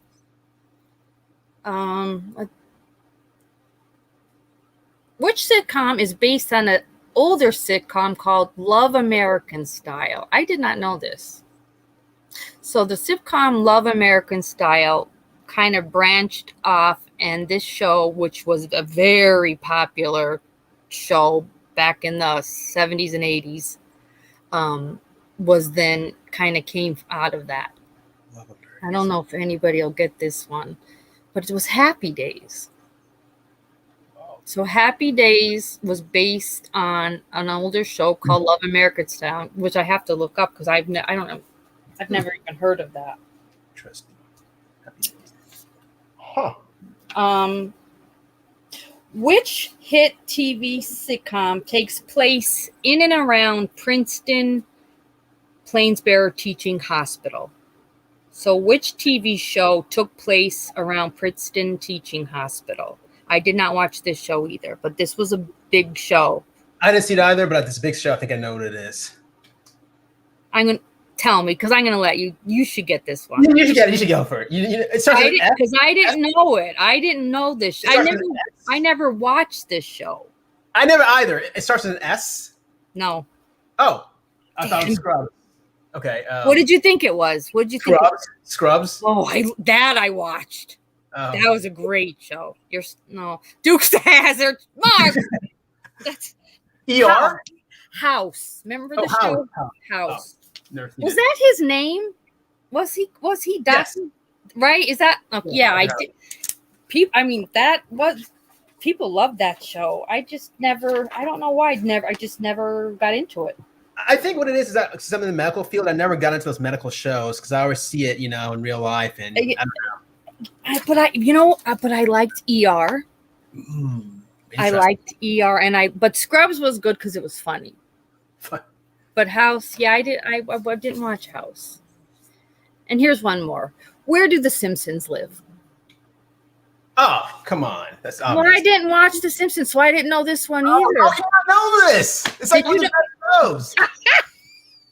Well, up until season 13, I think. Are they still on? My God. Like, is it still on now? Like, do they still make The Simpsons shows? Like, new ones every series? Like, season? They do, and I heard that they still got it. It's not like they've jumped the shark. I think they're still pretty good. Wow. Springfield. Oh, my God. Yes, Shelly. Mark put in a house. Mark. Technically, he is correct. So I'm with Mark. I was going to say in a house too, Mark, but I'm not allowed. We should give him half a point. Half a point. He's already, Jesus. He's way ahead. This is a good one. What are the names of Cinderella's stepsisters? Anybody know her two stepsisters' names? I didn't know, and I loved Cinderella, but I did not know the two stepsisters. Ugly and uglier? They were ugly. Melania and Ivanka. Kylie and Helena? Hey, whoa. Hey. Oh my God. Shelly got it. Shelly. Anastasia and Drizella. Oh, that's right. I didn't know. That's awesome. Go, girl. Good going. Yeah, I did not know that one. This is a good one. What were the four main character names? So the four main women in Golden Girls. Their names on the show. Just their first names. Four. Wasn't that the best show? Oh my God. Yes. So the four women main characters' names in the Golden Girls. That show ran from 1985 to 1992. Wow. That's my mum and my aunties were exactly like the Golden Girls, and they were all entirely different with the same personality. I loved those women. And they didn't look the same. You wouldn't know they popped out of the same mother, seriously. Blanche Sophia, Rose Dorothy. Who got it? Yes. Yeah, good going, Shelley. Yeah, I loved, what's her name? The Estelle. She'd always have her purse Yep. She reminded me of my like the purses with their all the no matter going. She'd have her nightgown on and be holding her purse. Where you go? I'd be like, Graham, where are you going? Oh, I take it upstairs with me. Why? What? How much is in there? My aunties, when they were older and all the men had died off first, or my uncles and my dad, and they used to get together every second week at each swap houses, and they'd have a little beer. Yeah. And or it used to be sherry, but then it was too much for them, so they'd have a beer and they would sit in front of the old tally, the big square tally, rolling around laughing at the Golden Girls. They really thought the show was about them. I'm serious. Oh, but and it was so, that's because it was so relatable, because they were all so different. So there was always at least one that you'd be like, oh my God, that's just like my aunt or my. Yeah. We had the four of them. The four of them were just like my aunties. And you wouldn't think they came out of this. And often they'd say, if mum didn't like in front of me, because she tried to be so perfect for her daughter, to set a good example, she wouldn't swear. So they'd start passing around swear words, whispering, and it would get to mum, and she'd go, oh no, my mother wouldn't, I can't disrespect my mother that way. And they'd say, what, who's your mother? You know, and it was just funny though, the things, they were so funny. And we used to call them the girls. They were well known. Who was the one that had a million men, and I loved her? Well, that was my Auntie Gwen. Was that Blanche? Was she Blanche? Which one? Yes. Was Blanche the one? I loved Blanche. She still thought she had it. Fantastic. Drizella. Yeah, I don't know what kind of a name. Well, it's a stepsister's name, Drizella. That's what she gets for being mean to Cinderella. I love how television back in the 80s transitioned from like the Golden Girls, those four women, to like in the 2000s, Sex and the City. You know that. Yes. Oh my God! So you're right. I never thought of it that way, though. Yeah. When you think about this, culture. It's we went from reality, really, the old ladies sitting around having coffee, gossiping, and then to reality, our age group, the New Yorkers, and they're also sitting around and drinking, but they're drinking and having a lot of sex and talking about it. I didn't not for how much I loved fashion in New York City. Never watched one episode. Blanche would be Samantha. Charlotte would be Betty White's character. Rose was Charlotte. I guess let's see. Who would be Carrie? Would it be B. Arthur or not B? She's a leader. She'd be like because B was like the fearless. Dry sense of humor. Couldn't be bothered with nonsense. Right. That'd be the solicitor. What was the solicitor's name in Sex and the City? The lawyer. With the red hair. I'm a guy. I don't know. A girl or a guy? No, the girl in Sex in the City. The one. Samantha. Samantha was a. Samantha. Yes, that'd be B, I think. Was that the redhead? No. Samantha's Blanche. Samantha's Blanche, because Blanche was like the promiscuous kind of. Who was Kim Cattrall? That was Samantha. Okay, she has to be Blanche. She's got to be Blanche, yes. Has to be Blanche. Now, Miranda was the redhead, right? Yeah. Oh, that's the one I mean, Miranda. Yeah, Wasn't Miranda. She a lawyer? I don't know. I don't know. I didn't watch it. I don't know. I didn't, but my daughter in her late teens with her girlfriends got the DVDs, and people loved it. They went crazy. Binge watched every weekend. And when the movie came out, we all had to trek along to see it, and I loved it. Did you? See, and I love Sarah Jessica Parker, but I don't like any of the others. Kim Cattrall, I just can't tolerate. I could never tolerate it, so I never watched it. I didn't watch it, but I did watch the movies. Yeah. All right, let's see here.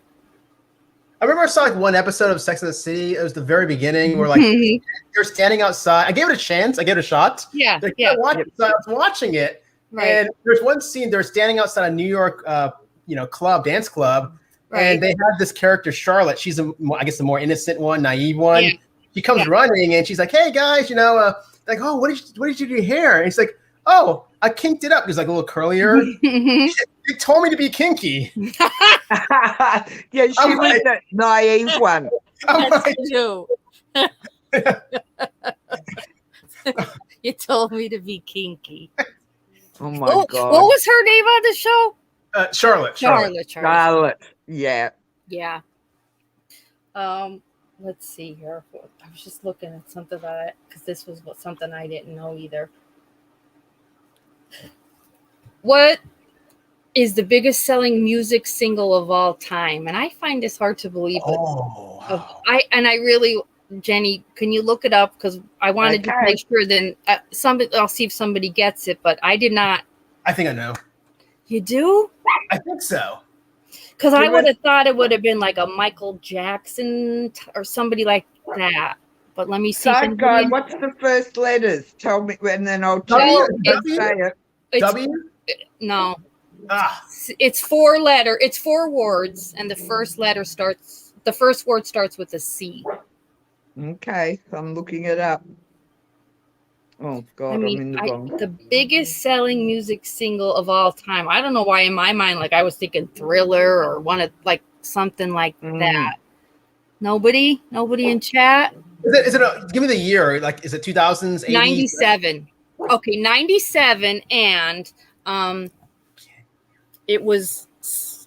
Oh, I know what it is. I know what it is. CAN. Yep. Go ahead.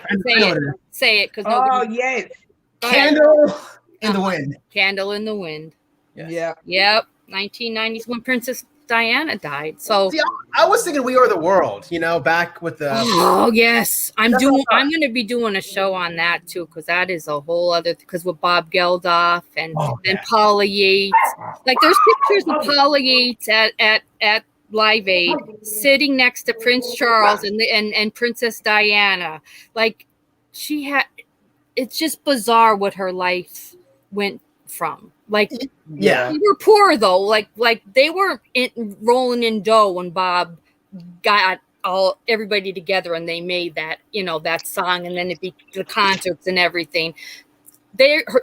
She worked her butt off, Paula Yates, as a TV personality and a good mother and everything. And there she is sitting next to Princess Diana, and it's like, wow, who would have thought? Like maybe that was like 1985, I want to say, and that was the year she first interviewed Michael Hutchence, was 1985, and told their tour manager, "I will have that boy."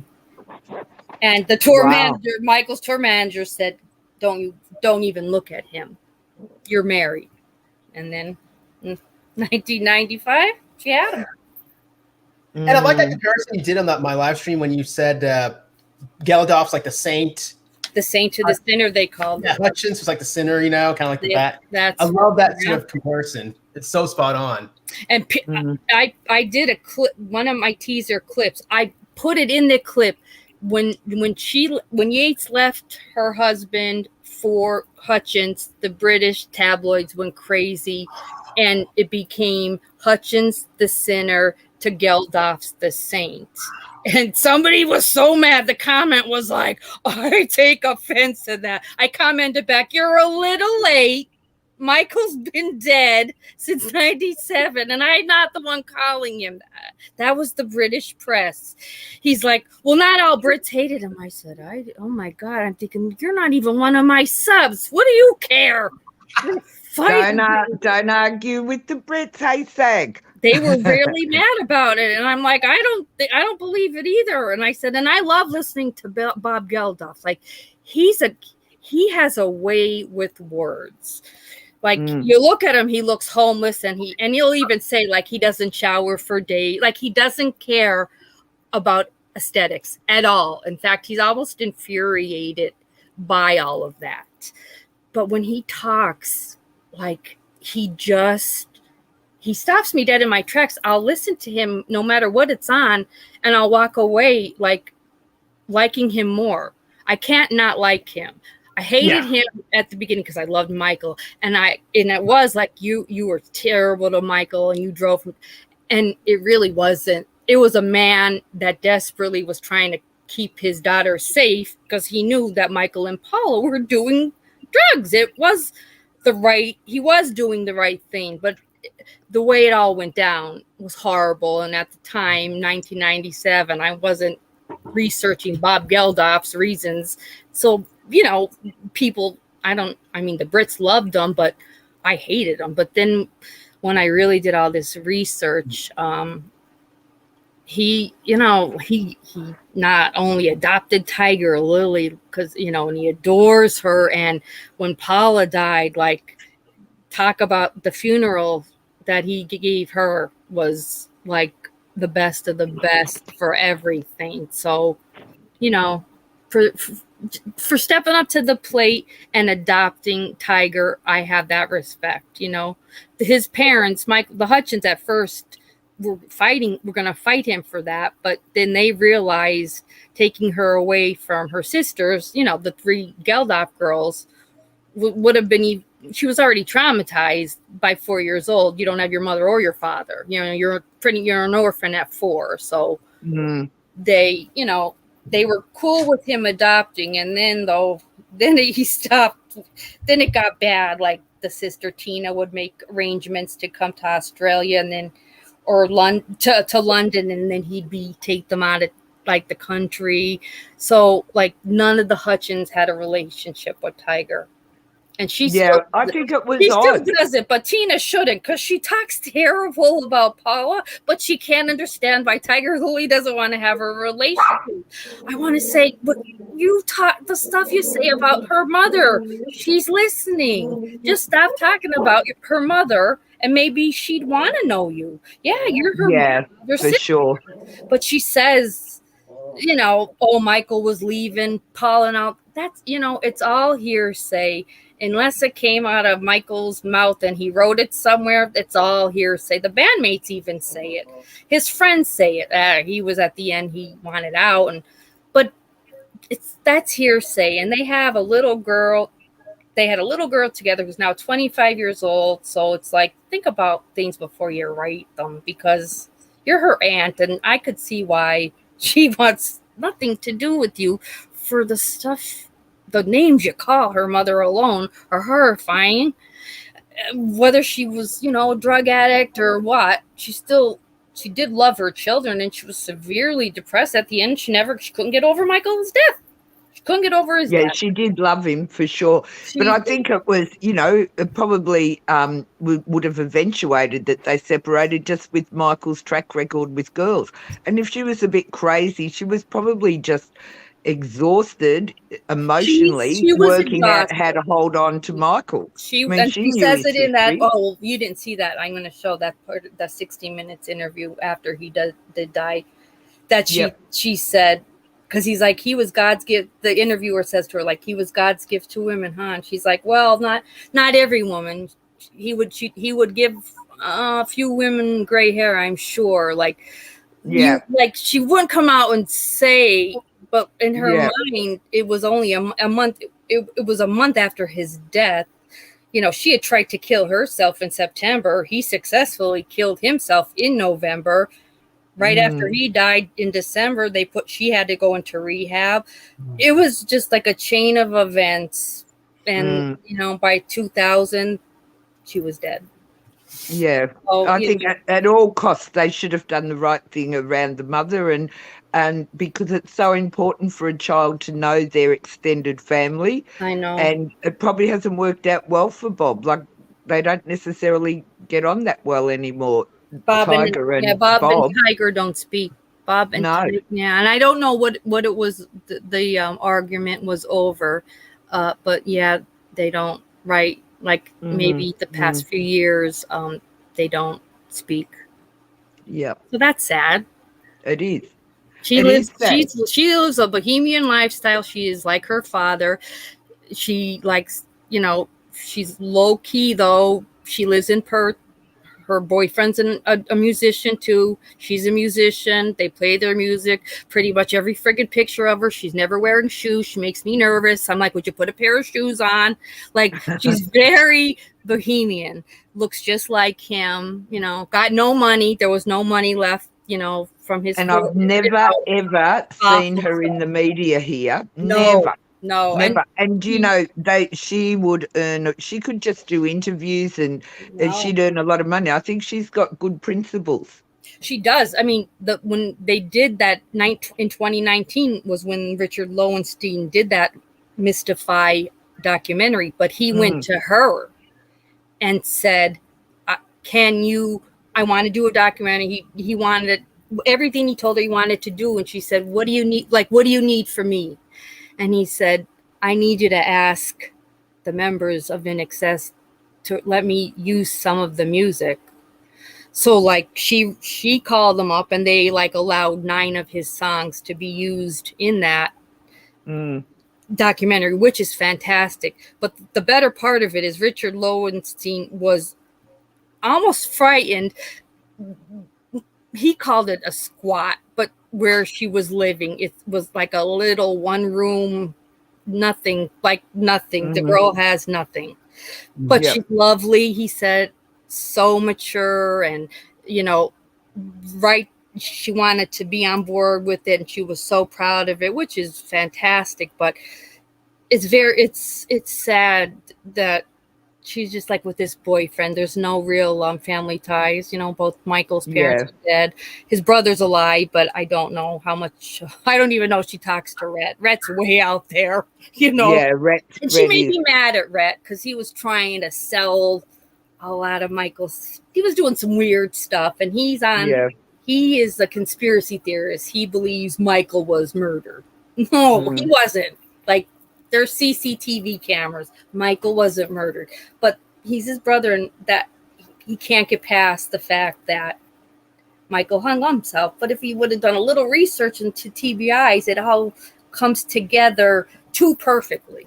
Like, just the perfect. He was the perfect storm of what suicide looks like, and it's a sad reality. But the people closest to him didn't know he had a brain injury, and just had no idea why he would have done that, other than they thought because of the fighting with Bob Geldof. But that was just the icing on the erratic evening. That was just the icing on the cake. Was that those? And in all fairness, I can understand, apart from the parents being quite dysfunctional in their lifestyle compared to Bob's, with how he raised the girls, taking the kids to another country, there was nothing to say that Michael wasn't going to, Paul, that the family were going to just say, well, we're not sending Tiger back. So, and also his kids coming over with, what if Paula had have come with the kids and they decided to live here? It's very hard to get kids returned internationally. So I kind of think I wouldn't have allowed them to go. Well, that's why Bob did what he did. But the city hearing, he made them prolong it. He just said we can't reach an agreement and we're going to have to hold up longer. But Paula was wrong by just calling Michael and saying, we can't come for Christmas. Like, this was November 22nd. The hearing was postponed to December 17th. So if on December 17th, the judge said, no, you can't take the Geldof girls to Australia, Paula still could have taken her and Tiger. That's right. I feel they were fighting a lot. I do feel she was using kind of Tiger as as a weapon, the bait. And that was his worst fear, was not to see his daughter. But she does not go into detail of that phone call, other than that she said to him, he won't let us come, which is it doesn't add up. And why did he call Bob? He told her, I'm going to call Bob and beg him. But then why wasn't there and I'll call you back? Or why didn't she call me back? That never happened. Like, he called his manager and his ex-girlfriend. So I don't think Paula was honest about their last conversation. She'd have to admit a lot of, to be honest, after someone dies is a very, very hard thing to do. I think there's so much guilt around, even if it was a great relationship, there's so much guilt around tiny things that, and it is hard to be honest. Well, we see that with a lot of people. They have so many regrets and then to find out he has other women, like, there was a woman, I mean, the love letters, he was with her in September, right? You know, before their final tour. Like that's a lot then to have on your head. Was like, wow, you weren't even loyal to me. But it's not uncommon for somebody to idolize the relationship and idolize their partner out of reality, to the point they believe it after they've died. Would that be right, Psych Guy, that idolization of relationships that might be bad? And you often hear people talking about how wonderful their relationship was. They only remember the good thing, right? Yeah. And it elevates in their mind to a different level. I've seen a friend of ours lives like that. And we think, that God, is true with you Paula. know, you two weren't going to last another minute. No, that's very true with Paula. And that was Paula had a snarky way about her anyway, because when the interviewer said, so why do you think he, was so upset or whatever? Now, the beginning of the interview was that he couldn't fathom the thought of not being able to see Tiger Lily. But then when he says, why do you think he killed himself? And she's like, well, because like he just didn't want, we hated to be apart, and he was so upset that he hadn't seen me in 2 months. So she just in that conversation, that one interview, it went from he couldn't live without seeing his daughter to the reason he killed himself was because he wanted to see me so bad. So she romanticized that and took it to a different reality than even what she had previously said. But she was definitely medicated in that interview, God bless her. But isn't that common though, Psych Guy? Like you forget all the bad shit when something ends so horribly like that.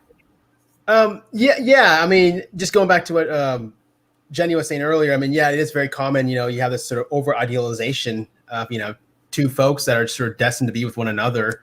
They sort of kind of just get enmeshed and sort of join as one, sort of symbiotically. But it's just very common for that sort of to happen to where it can lead to sort of this dysfunctionality in the end, where sort of, I guess, you lose sort of sight in terms of your surroundings. Right. Right. Yeah. And just going back to what you said earlier about Tiger Lily, I mean, what's really amazing, I'm hate to get off track here. No, but what's really impressive about her is just her resilience. I mean, I'm just so enamored by just the fact that here she is. She lost like two of her parents, biological parents. Mm-hmm. You and I know that if this happened to any other like Hollywood kid or any other person out there, they would be like strung out on drugs, or they would be somewhere, on the street or whatnot. And here she is still. She's like, my gosh, she's grown up to be this young, incredible woman. She is incredible. Right. Yeah. And I always wondered, I don't know, what do you guys think? Do you think it's more, I guess, just innate in her, just ingrained, I mean, genetically, just from Michael's side, where she has a foundation, or do you think it's more of Geldof and his sort of rearing and raising Geldof. up? I think it's more of Geldof. I think he was very strict with as much as the girls had a lot of freedoms in their choice, I would imagine. But he was strict with them growing up. In terms of where they are, what they're doing, the type of food they're eating, when they go to school, he was strict. But they had those boundaries, which aren't a bad thing. Kids needed that. They need it. Yeah. And also, I think what would have been more possibly with her, if she was alone with him and a new partner, it could have been very different. But having three sisters, growing up in a household of 4 girls, I think you'd have to learn resilience, but also a special connection and love. So someone that they adored her. They adored her. With loving siblings will have a much better outcome. Right. Be much more emotionally stable than if she lost both parents or her mother and then just goes to live with Bob and whoever his new partner, the Hutchence, like Michael's or the father. Hutchence. Like no, she would have been a mess with the Hutchence. His father or Tina. Tina lived in LA. She wasn't even, in the UK. Yeah. She was in LA.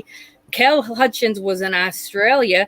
And Kel was too old, but I think Kel would have been good for her if he was younger, or he could have maybe even done it if he had money to get the appropriate, second pair of hands, somebody in the house. It is too bad that he died, though, because he was a nice man, and I think she would have had a nice grandfather, she granddaughter could have had relationship. a great relationship with him. Because he was like, Michael was a lot like his dad. Like he put you at ease, and people liked to be around him.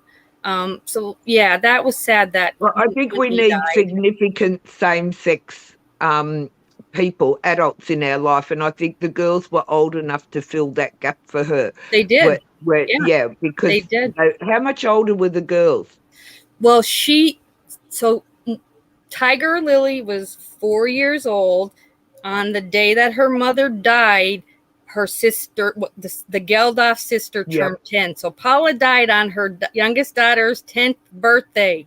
Yeah, see, the girls were at a good age to be a mentor or protect Bob said her. they treated her like a doll. Bob would say they would treat her like a doll. They'd brush her hair. They'd put braids in her hair. They'd carry her around the house. So she had that distraction the whole time, I think, Psych Guy. She's got a distraction, and she's got older females that she can look up to that are mentoring her and caring for her. She would have felt totally scooped up by those girls. So I think not having a mother wouldn't have had such an impact on her, because she had significant and adult females too that checked in on her. And until Bob got together with, I think, the nanny or whoever she was, but she always had role models. The nanny loved her, like the nanny loved her. But then her sister died too. The one, now that would have impacted on her. I should think. But she's still resilient. Like Tiger Lily's not a drug addict. It's a bit like attachment, I think, resilience. You learn it or you don't. And if you've got attachment, you can quite safely be adopted at the age of 2 or 3 if they've had a good foster, but if there's no attachment ever and no resilience learned, you're not going to have it. But I think once you've got it, you've got a resilience, which she's obviously learnt from the Geldofs lived a quite simple life for such filthy rich people. Oh, he's a tightwad. Totally. There's nothing extravagant about the Geldof. Yes. But they had love and consistency in that home, and any kid thrives off of that. Yeah, the sisters most definitely, and she wouldn't have been sleeping alone in her own bedroom, which is a very scary. I mean, I won't say what I do, but very scary. We often even encourage mums to pop the toddlers in bed when they come to where I work, just so that they're not in this horrible, strange place all of a sudden. And we'll just say, well, do you co-sleep? And they'll go, oh, no. I'll go, listen, I don't mind if you do. It's actually I mean, Paula was to have them close to her all the time. I mean, Paula was trying to be a good mother, but it was dysfunctional. I mean, Tiger was sleeping with her mother, but then woke up and her mother had throw up all over and was dead. And Tiger wandered around that house for that whole day before a neighbor finally said, "Let me in. It's me. Your mother's been sleeping all day because I've called you." Like, she called Tiger a couple times, and little Tiger, 4 years old, kept saying, "Mommy won't wake up." So finally the neighbor got the kid, to coax her, "Let me in, it's me," from across the street. And Paula was half in, half out the bed, and I'll throw up on her. So just horrible. But I guess at 4, she wasn't old enough to be that traumatized that it ruined her for life. But I mean, she doesn't speak about it, so we don't know her story. We don't know her story because Tiger 4-year-olds would know, and 4-year-olds, I think, would be fairly confused and traumatized. But that sort of can be repaired with I don't know, I might be totally wrong, Psych Guy, but with the right environment and the right care, which she would have definitely got from Bob around that, it can be undone. A lot of trauma can be undone while her brain's still developing, I should think. Would that be right, Psych Guy? I think so. As they're younger, I think she was probably more traumatized by the fact that the sister died the same way the mother, an accidental heroin overdose. So I think that probably hit her harder than anything. Yeah. Right. And also at that age. Yeah. Yeah. And right? Yeah. And also at that age. At that age, a reversibility, factor where you think that the mom's sleeping will sort of come back, so you don't think there's irreversible kind of event of death. Right. So that was kind of playing, in a way, it's like a double-edged sword, kind of like, I guess, playing in her favor, the trauma being so traumatic. She probably wasn't expecting that the finality of this, this being permanent and so on. Right. But you're absolutely right. I mean, the therapy and just the help, the assistance, or at least the support of nature, the unconditioned and positive regards that Bob Geldof and others around her. Right. That's what I believe. I truly, you got to give that man props for that. That alone, I think it's what, saved her from maybe being a wayward drifter, who could have easily turned to drugs, because both parents have that addictive trait. So it would have been very easy for her to just say, screw it. And with the wrong family being sold out publicly, could have easily happened that she, if she'd have gone to America, I hate to think, really. If she went and, like, say Tina got custody of her and she went to LA, she could have ended up like all sorts of things. Horribly, things could have horribly gone wrong, being the daughter of Michael Hutchence. Oh yeah. But no money too. It's good sad. And good on her. She's a beautiful girl. She's she's got her strong principles. She lives by them, and she's not worried about fame or what everybody else thinks. Obviously, they want to do well in their band, but they're not out there using her father's name or anything like that. She's got, she's very principled girl, I think, or young woman now. I mean, how old is she now? Well, she was. So when the sister died in 2014, and Tiger was 18 then. So that had to hit her hard for sure. Yeah, for sure. Yeah. Because Tiger was born in July of 96. July of 96, I want to say.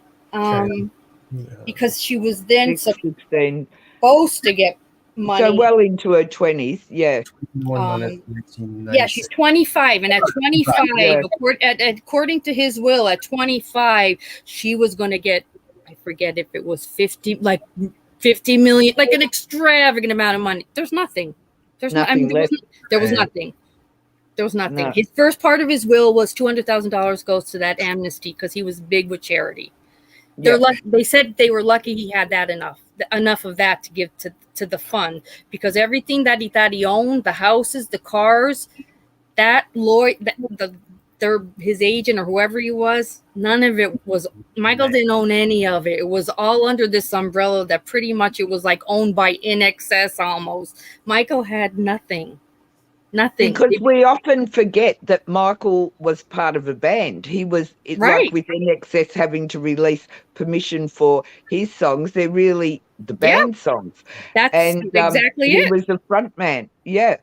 So it's very different. And also, I've said before to you, Rose, I kind of wish Michael Gudinski had got hold of, he had all the top Australia. Well, he was the father of rock in Australia in terms of promoting and records and but Michael was fabulous with Kylie and just speaks so highly of his little Hutchence girl. Needed somebody better, maybe that Michael Gudinski, it would have been a different story. And nothing against the people he had. However, they didn't advise him well, and his money's gone. And that would never happen with Michael Gudinski, not in a million years. They all adore. Well, look how many people came out here for his funeral, and we gave him a state funeral. I hope I could play the funeral. I hope YouTube doesn't copyright. Because it is incredible. In lockdown. If it hadn't been in Michael Gudinski's, if his funeral hadn't been in lockdown just a while ago, he would have had, with a state funeral, just doesn't happen for anyone except politicians, but he would have had the biggest, without a doubt, state funeral in the history of Australia. So they had to do it in a stadium because we couldn't be in the streets and blah, blah, blah, all of that. Oh my God, they were in the streets for Michael's. It was incredible. I know. That's beautiful. That cathedral and his music playing. I cry every time. I mean, I'll have to play it at the end of my one of my, because it's just too much. It's too much. Yeah. And Paula's there with the daughter and all the ex-girlfriends. Oh my God, with her nightgown. What did she have? Nightgown on practically. I couldn't. It was a tight black dress, but she had a boob job. So I mean, she looked very voluptuous, but nonetheless, I mean, she was inconsolable. I mean, it's so. I know. It's all. I mean, it's a beautiful funeral, and I'll tell you, they lined the streets up. Yeah, and it was sunshine, gorgeous weather going in, and when they took that casket out, afterwards, like the skies open and it started to rain and thunder. Like, wasn't that crazy, Psych Guy? Like when you watch it, it's so moving. Very, very moving. And I hate to say it's going back, but to me, I mean, yes, I agree. I think the Ferris brothers were very, very talented and whatnot. Yeah. But to me, in excess is Michael Hutchence. I mean, absolutely it is. If Michael Hutchence wasn't that band, they would still be playing in the bar. No, exactly. Without Michael, none at all. I didn't know all of their names until I researched. I knew we used to do a lot of writing with Andrew Ferris, but that was it because it was in excess. Yeah. Talented. They're talented. They're great songwriters. I mean, it all worked together. But a lot of talented people never go anywhere in life. You know, that was definitely Michael. There's no In Excess without Michael. No. And I think he was in excess. And the way they were managed, quite shy. The others are actually kind of quite shy, and they had no. Yeah. That's why they got along so well. That's why no one was ever replaced. They were the original members for the whole 25 or nothing ever broke them apart. They liked him being what he did because he did it like no one else could. Which is so amazing. It's a perfect match. Yeah. And it's so amazing. Like you said, the others were shy, and Michael himself was shy too. And here he comes. He was. And that's what they loved. They're like, it was like when we would leave the dressing room to go on to stage. And I think it's Andrew Ferris said you would look at Michael and it was like a mask almost, like he was instantly a different person.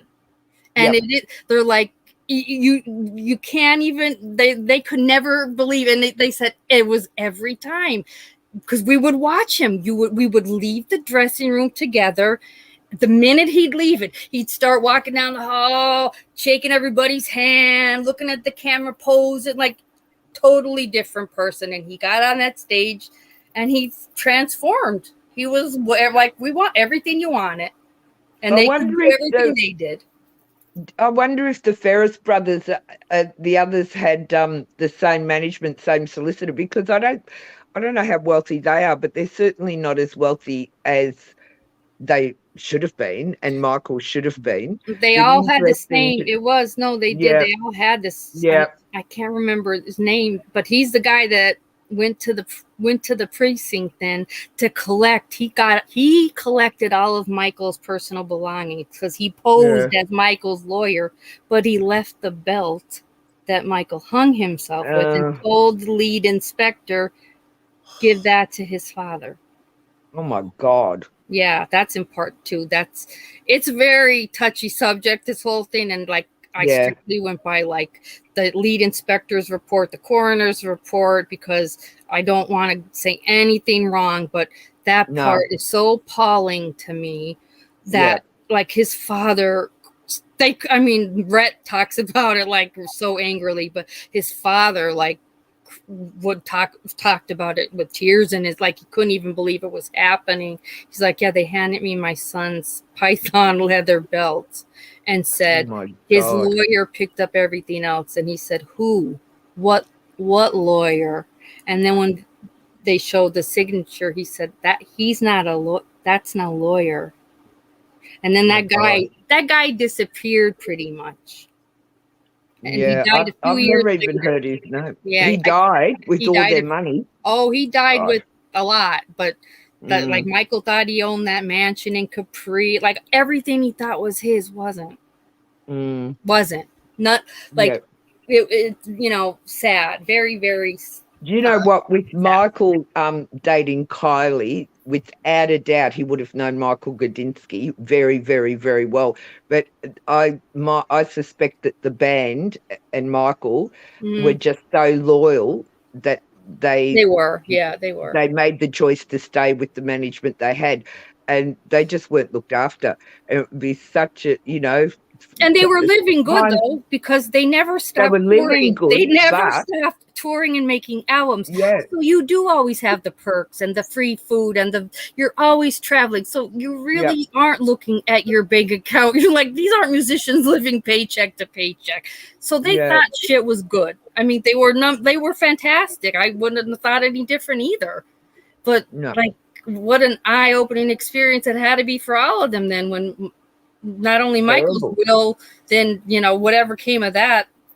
I don't know whatever happened with the other bandmates. When they do interview them, they talk more about things I don't want to talk about, like with Michael and Paul. It's just weird. It makes me a little uncomfortable, only because she's dead, and it's like, we don't really know what he said. Let's just talk about how fantastic he was. But they never say anything bad about him. I mean, they all adored him, and that's truly brothers. Like, they were really a band and that's why it worked for so long.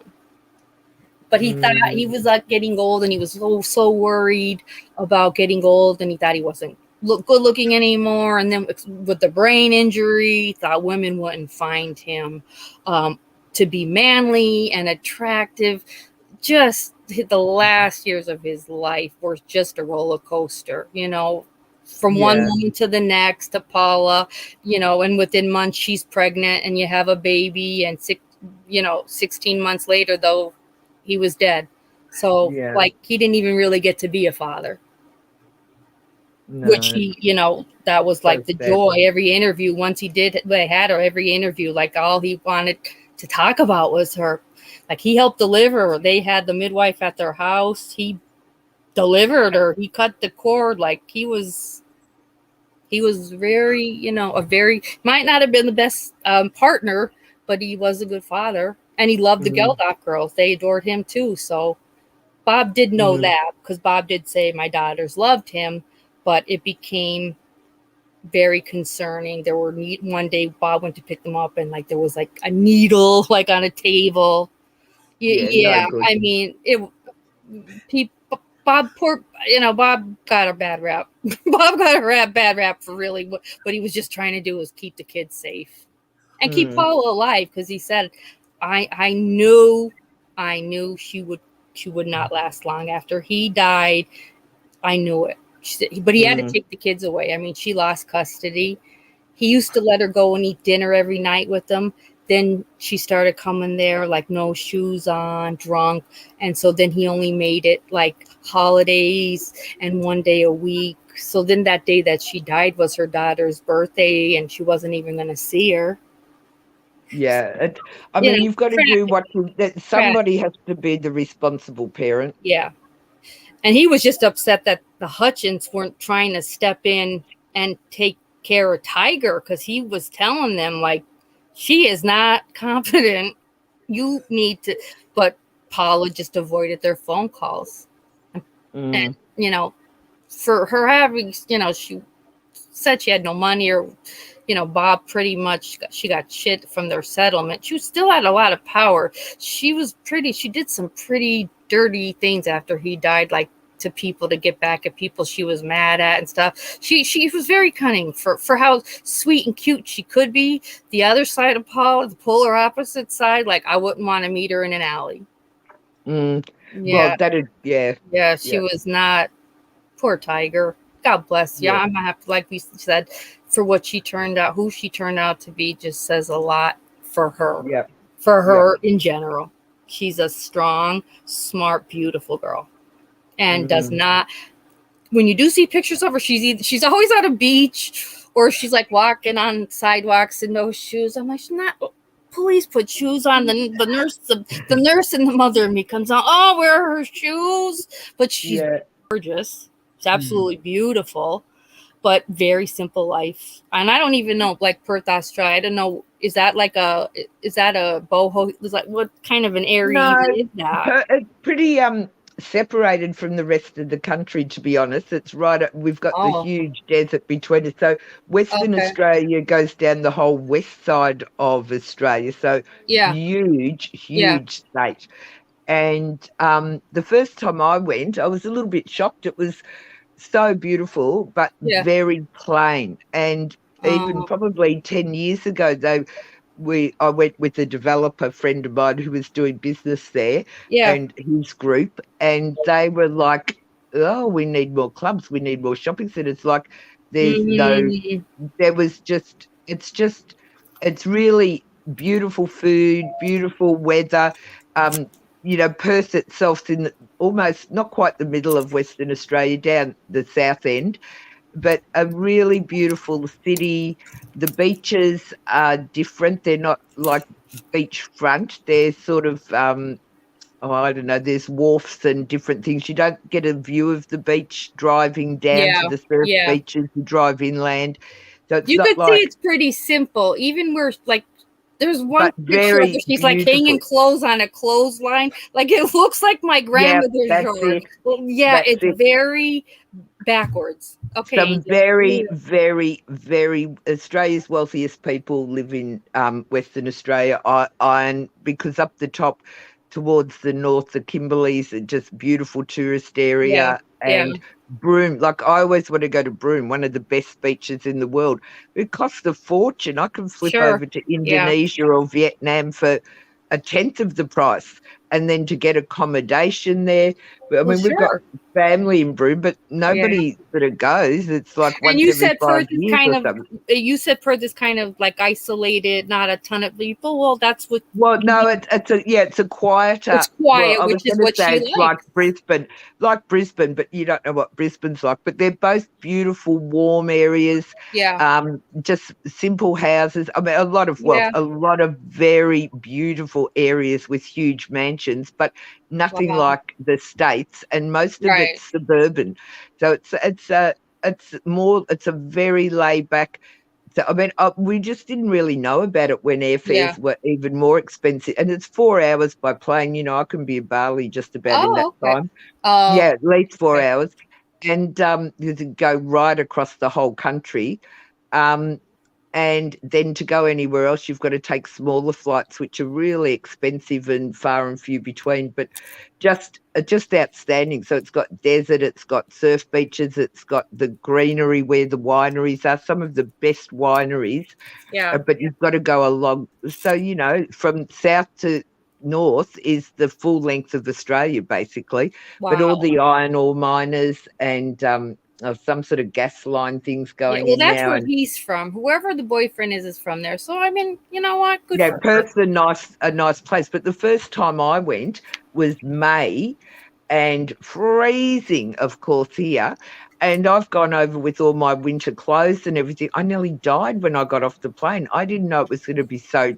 It's not tropical like Queensland. Well, the top's tropical, right up the top. But talking about Perth, which is more south, like I had to go and buy summer T-shirts and sandals, and I had boots and coats and everything. Like I had no idea it was so beautiful the first time I went. Yeah, but very beautiful, laid back and very well kept houses, and it's just a neat, like a huge country town basically. But not now. It's really more go ahead because we've got cheaper air flights and they've got more motels and hotels now. But more accommodation, but it's quite trendy. Australia's gorgeous. I mean, everywhere it looks like. Yeah, every state's very different, very different. So I was shocked. Like I live in Australia, I go to Perth in May, thinking it'll be cold. It was like beautiful weather and just beautiful scenery. Yeah, really lovely. It's a nice place to go, but it's just unfortunate it costs a lot more, so we don't go as often. Well, it's not so it's easier if we're going to go to the top of Australia, just go straight up to Queensland or northern New South Wales, which he was from New South Wales. Right. And the top of New South Wales, beautiful, subtropical sort of thing, banana plantations, sugarcane plantations, things like that. That's so cool. It's beautiful. Yeah, Australia's a good country, but so it's long big of to get flights. around. Oh, flies, don't start me. Gosh. I had, Rose, I thought of you yesterday. I had a blowfly come in buzzing around everywhere. My God. God, no. Yeah. We had I nearly fly. This was a asphyxiated bad year the dog. for flies. Yeah. So, so Psych Guy, you haven't been to Australia either? I have not. I want to go though. My Yeah, future, my future pet is there. By the way, I still want to get a black palm cockatoo. I thought you meant Kylie's there, and you were calling her your pet. I wish. I wish. No. But the coolest bird ever, the black palm cockatoo. I don't know if you've seen these things, but they're so cool. They swarm Central Australia. It's amazing to see them when, in the desert, just like everywhere. They strip trees too. They're a bit of a nuisance sometimes. But yeah, cockatoo's the best pet and they live forever. Yeah, like I think the average lifespan is like 92 years. They'll outlive you, basically. You've got to pick a carer and put the carer in your will to donate to give the cockatoo to. Yeah, and they talk. They're very cheeky and cute. Yeah, you have to get them from a baby. So I don't think you can take them home with you, though, Psych Guy. I know. Got to find someone in the United States somewhere. The under the counter type. Right. Are they expensive? Yeah, they're very expensive. Yeah, the black. Yes. They're endangered. I think they're endangered. I think there's only 3,000 in the world. Oh wow. Yeah, they're endangered. Yeah. So. Yeah. It's a dream. Dream. Yeah, it's a dream, though. Everybody could have dreams. They cost like anywhere between, I think, like $10,000 to $20,000, something like that. It's really, yeah. Of course, I'm just talking on my, And that'd be basically black market, Rose. Wow. Yeah, they're special. But no, I've never been to Australia. I heard so many cool people. I mean, look at you, Jenny. I mean, you're really nice and cool and laid back. Jenny's the best, and she's got. Rosie, you're the best. Yeah, I've got good stories, Psych Guy. You do, though. No, you do. You really do. Not for YouTube, though. No.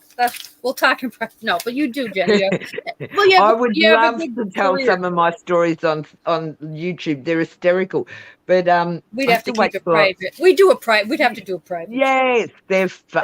Really? Oh, wait. Here, this is the music ones I wanted to ask. And I know Psych Guy's going to get this one. I know he is.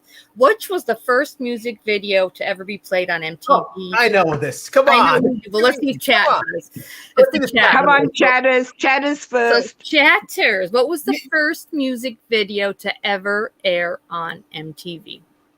Jenny, do you know this? No. You know this, Rose? I've probably heard it. I did.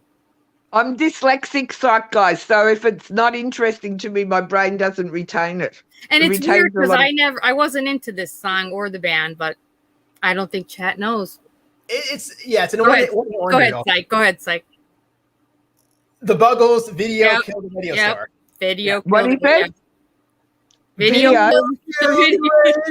star. It's not even a good song. It's a good song. What are you talking about? Hey, it was good back in Psych Guy. I was a wonder. It was one hit wonder, yes. They were a one hit. Yeah, I thought they were a one hit wonder. But I love the meaning how it's true though. The video killed the radio. The radios.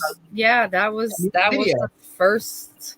Yeah, hey. Wow. I mean, MTV was like everything. Wonder what year did MTV start? I might have been What was that? What year did MTV start? 1982 or 84. Oh, just look it up. The Buggles, probably 82. I'm guessing. Is that what 81? 1980. I think 1981 at 12:01 a.m. MTV went on air for the first time. So 1981. Okay. It was accompanied by the image of an astronaut modeled after Neil Armstrong and an MTV flag planted on the moon surface. And if you look at the group, the Buggles, like the lead singer, like you'd think that it's a music group, 80s. You think it'll be like some rock guy, long hair, and some bad guy, But he's like some short, nerdy, dweeby kind of glasses, sort of like nerd. Yeah. Poindexter. Remember What were the names? Who could name at least 2 of the original MTV VJs? Oh. I think I There's know. there were 1, 2, 3. Wait, 1, 2, 3, 4, 5. There were 5 originals when it first started, but if you can at least name 2 of them. Okay, chatters. I know. Well, I don't know these people, really. Did you watch? Was MTV a big thing in Australia? Oh, yeah, huge. Yeah, it was huge here too. Yeah, huge. I mean, our TV, I think, used to turn off at 10 o'clock at night before MTV and things like that. Oh, okay. We'd get the old test patterns. We only had 3 stations, right? Yeah, I mean, I remember being young, though. There was only a couple stations. Yeah. All right. No, I don't think. All right. Go ahead, Psych Guy. Give me Psych Guy. Give me at least 2 of them. It's because I listen to Sirius Radio, and one of my presets is the 80s on 8, and they have like 3 VJs there. Alan Hunter is one of them, I think.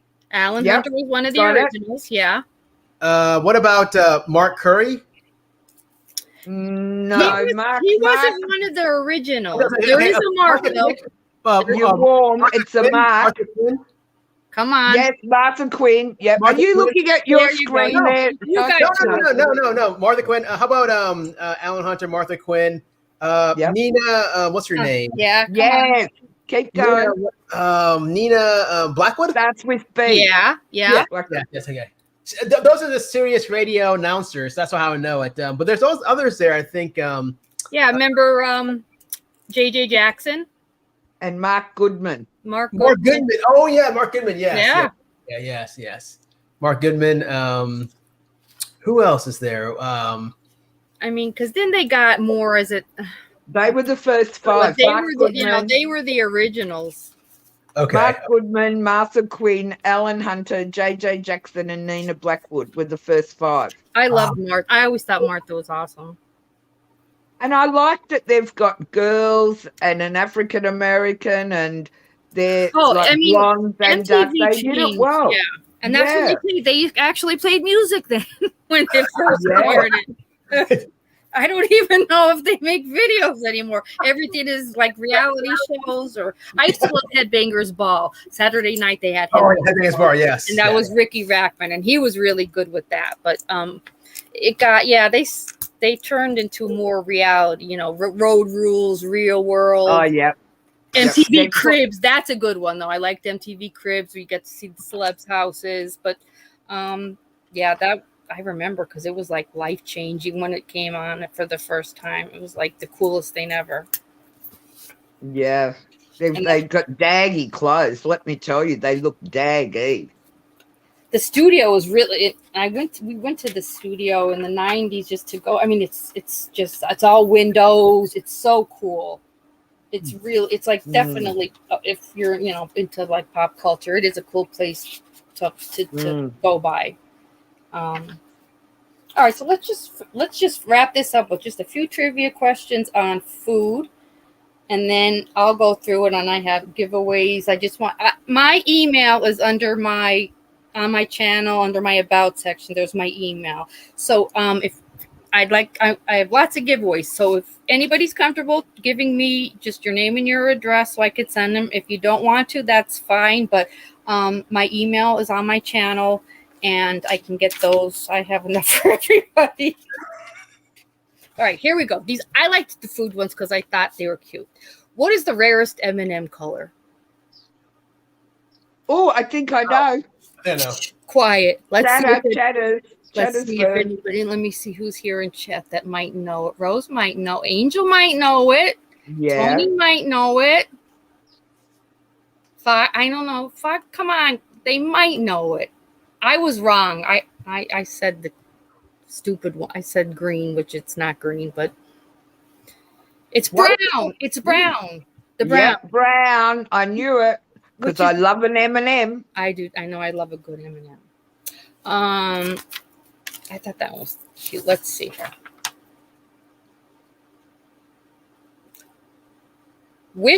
This was a new one. What is the only edible food that never goes bad. Yeah. The only edible food that never goes bad. And I guess because I didn't think of this. You know it? My grandma's fruitcake. No, I'm joking. Spam. No. Honey. Never. You got it. It is too. Honey Rose got it. Honey never goes bad. I didn't know that one. Which country invented ice cream? A European country? No. No? I would have thought Italy. Yeah, me too. I thought Italy also. But it's the funny thing about it is, so if you go to eat at these restaurants, it's pretty much the only dessert they have. I'll say that. Oh. It's China. Really? Yeah, China. Here's the And that's pretty much the only dessert you have when you go to. But that's it. Weird. A lot of Asian countries don't use milk much. That's interesting. Yeah, China they invented it. China invented ice cream. I know. Yeah. 3 hours. I like this one too because I love cheese. From which country does Gouda cheese originate? Oh, I think I know. Gouda cheese. Mark? Say again, Joe. Who else is there? I can't see anybody. Rose is here because Rose got a bunch of them right too. Foxy. I didn't know this one, and I love all cheeses. I'd die if I didn't have cheese in my diet. Anybody? Netherlands. Oh. The Netherlands. Oh, I would have got it wrong. I wouldn't have known that. No, I would have got it wrong. I would have said. Yeah, I didn't know that. Or something. Hey, I've just found an interesting fact on ice cream in China. What does it say? It says, after defrosting some old history, we can now sum up that the ice cold facts. Ice cream was invented by China, introduced to the Western world by Italy, and made accessible to the general public by France. Wow. So it went from China to the Italians to the French. Yep. So very interesting. They introduced it. No, they didn't introduce it to the world. Italy did. But they well, of course. First. Give it to the Italians. They'll eat anything. And French made it accessible. I've tried so many times to make ice cream and bought ice cream makers. I don't know why I bother. I get rid of them all. I just can't do it like our Italian gelato I know. It's shop so much here. easier to just buy. Oh my God, the best one in. But I love ice cream. I do love ice cream. It has to be good though, Italian for sure. Oh, okay. This is a good one. What was the first soft drink in space? Soft drink. Well, probably Coke with all their money. I don't know. Chatters. Anyone? Anyone chatters? Mark, and it's not beer, Mark. It's a soft drink. Not that's soft, isn't it, for some people? But it is. Did you say Coke, Jenny? I said probably with their money. Coca-Cola. Yeah, because they would have paid through the nose for the advertising. Yeah, I guess it was. Just looked it up. Coca-Cola gulped first, declared victory today over Pepsi in their great space race. There you go. With advertising. Wonder what it cost them. I know. A lot of money. I don't like Coke. I don't drink any soft drink. Yeah, and I don't drink caffeine anymore, so I don't even drink Diet Pepsi, but I was more of a Pepsi. This is a good one. Which country consumes the most chocolate per capita? Australians love it. I mean, I think every country loves it, but most chocolate per capita. I didn't get this one right either. I'm going to look. I'm going to get the obvious. Go ahead. Tell me. What do you think, Psych Guy? Switzerland? Oh, my. Yes. How would. Yes, they loved it. Do they make. I didn't know they made good chocolate. They do.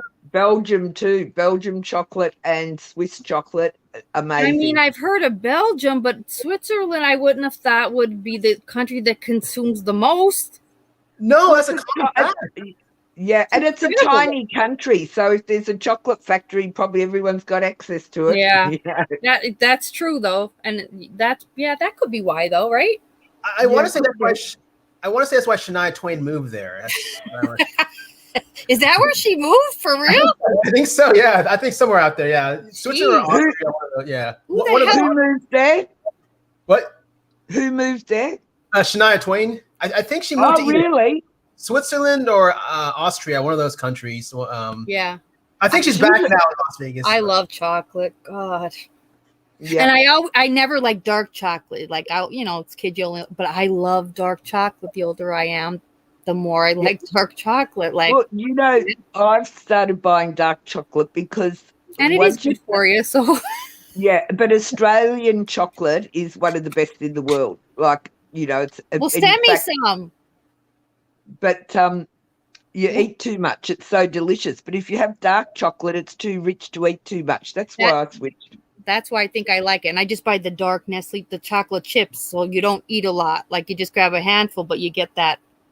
It takes care of the craving, Hey, here's the list. What's number 10?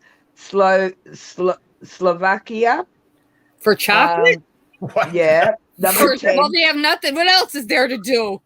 Number 9, how do you say Kazakhstan? Kazakhstan. Excuse my dyslexia, folks. Sweden and Estonia. Estonia is a little blip on the map. Norway, United Kingdom, Ireland.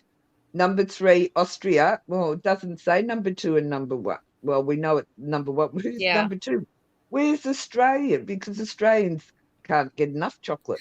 Godiva chocolates, like they're one of the most well-known. I wonder where they're made. Which ones? Godiva, because that's a very. They're I think they're Swiss, aren't they? I don't know. Swiss or Belgium, I think. Let me see. Oh, look, a good chocolate shop though, where it's like you have to carefully pick $5 a chocolate or something. It's worth it though. Yeah, I know. Oh, this is a good one too. What's the most consumed manufactured drink in the world? The most consumed manufactured drink in the world. I think. I didn't know this one either, but it kind of makes sense. But hot or cold, it could be. That's my only. Oh, okay, that's obvious. Chatters, anyone? Hot or cold? I've got it. Rose, Mark, Rose, tea. There, yep, tea. Yeah. Tea is the most in the world. Yep. And I think I'm looking where Godiva chocolate's made. This one I didn't know. What's the name given to Indian food that's cooked over charcoal in a clay oven? I know. You do? I didn't know this. So Indian food that they cook over charcoal in a clay oven. What's it called? Maybe because I don't go to there's not many Indian restaurants in Pennsylvania. No, Rose. Try again though. Come on, Rose.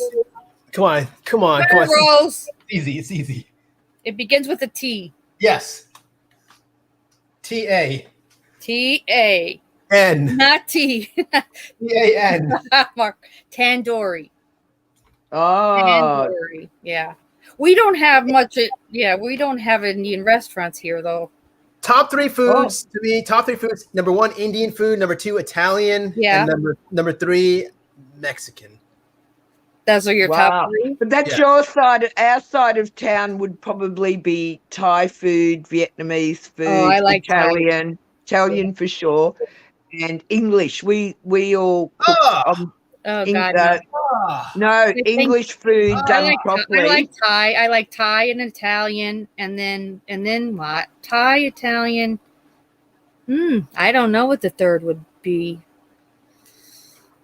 But English food done properly is divine.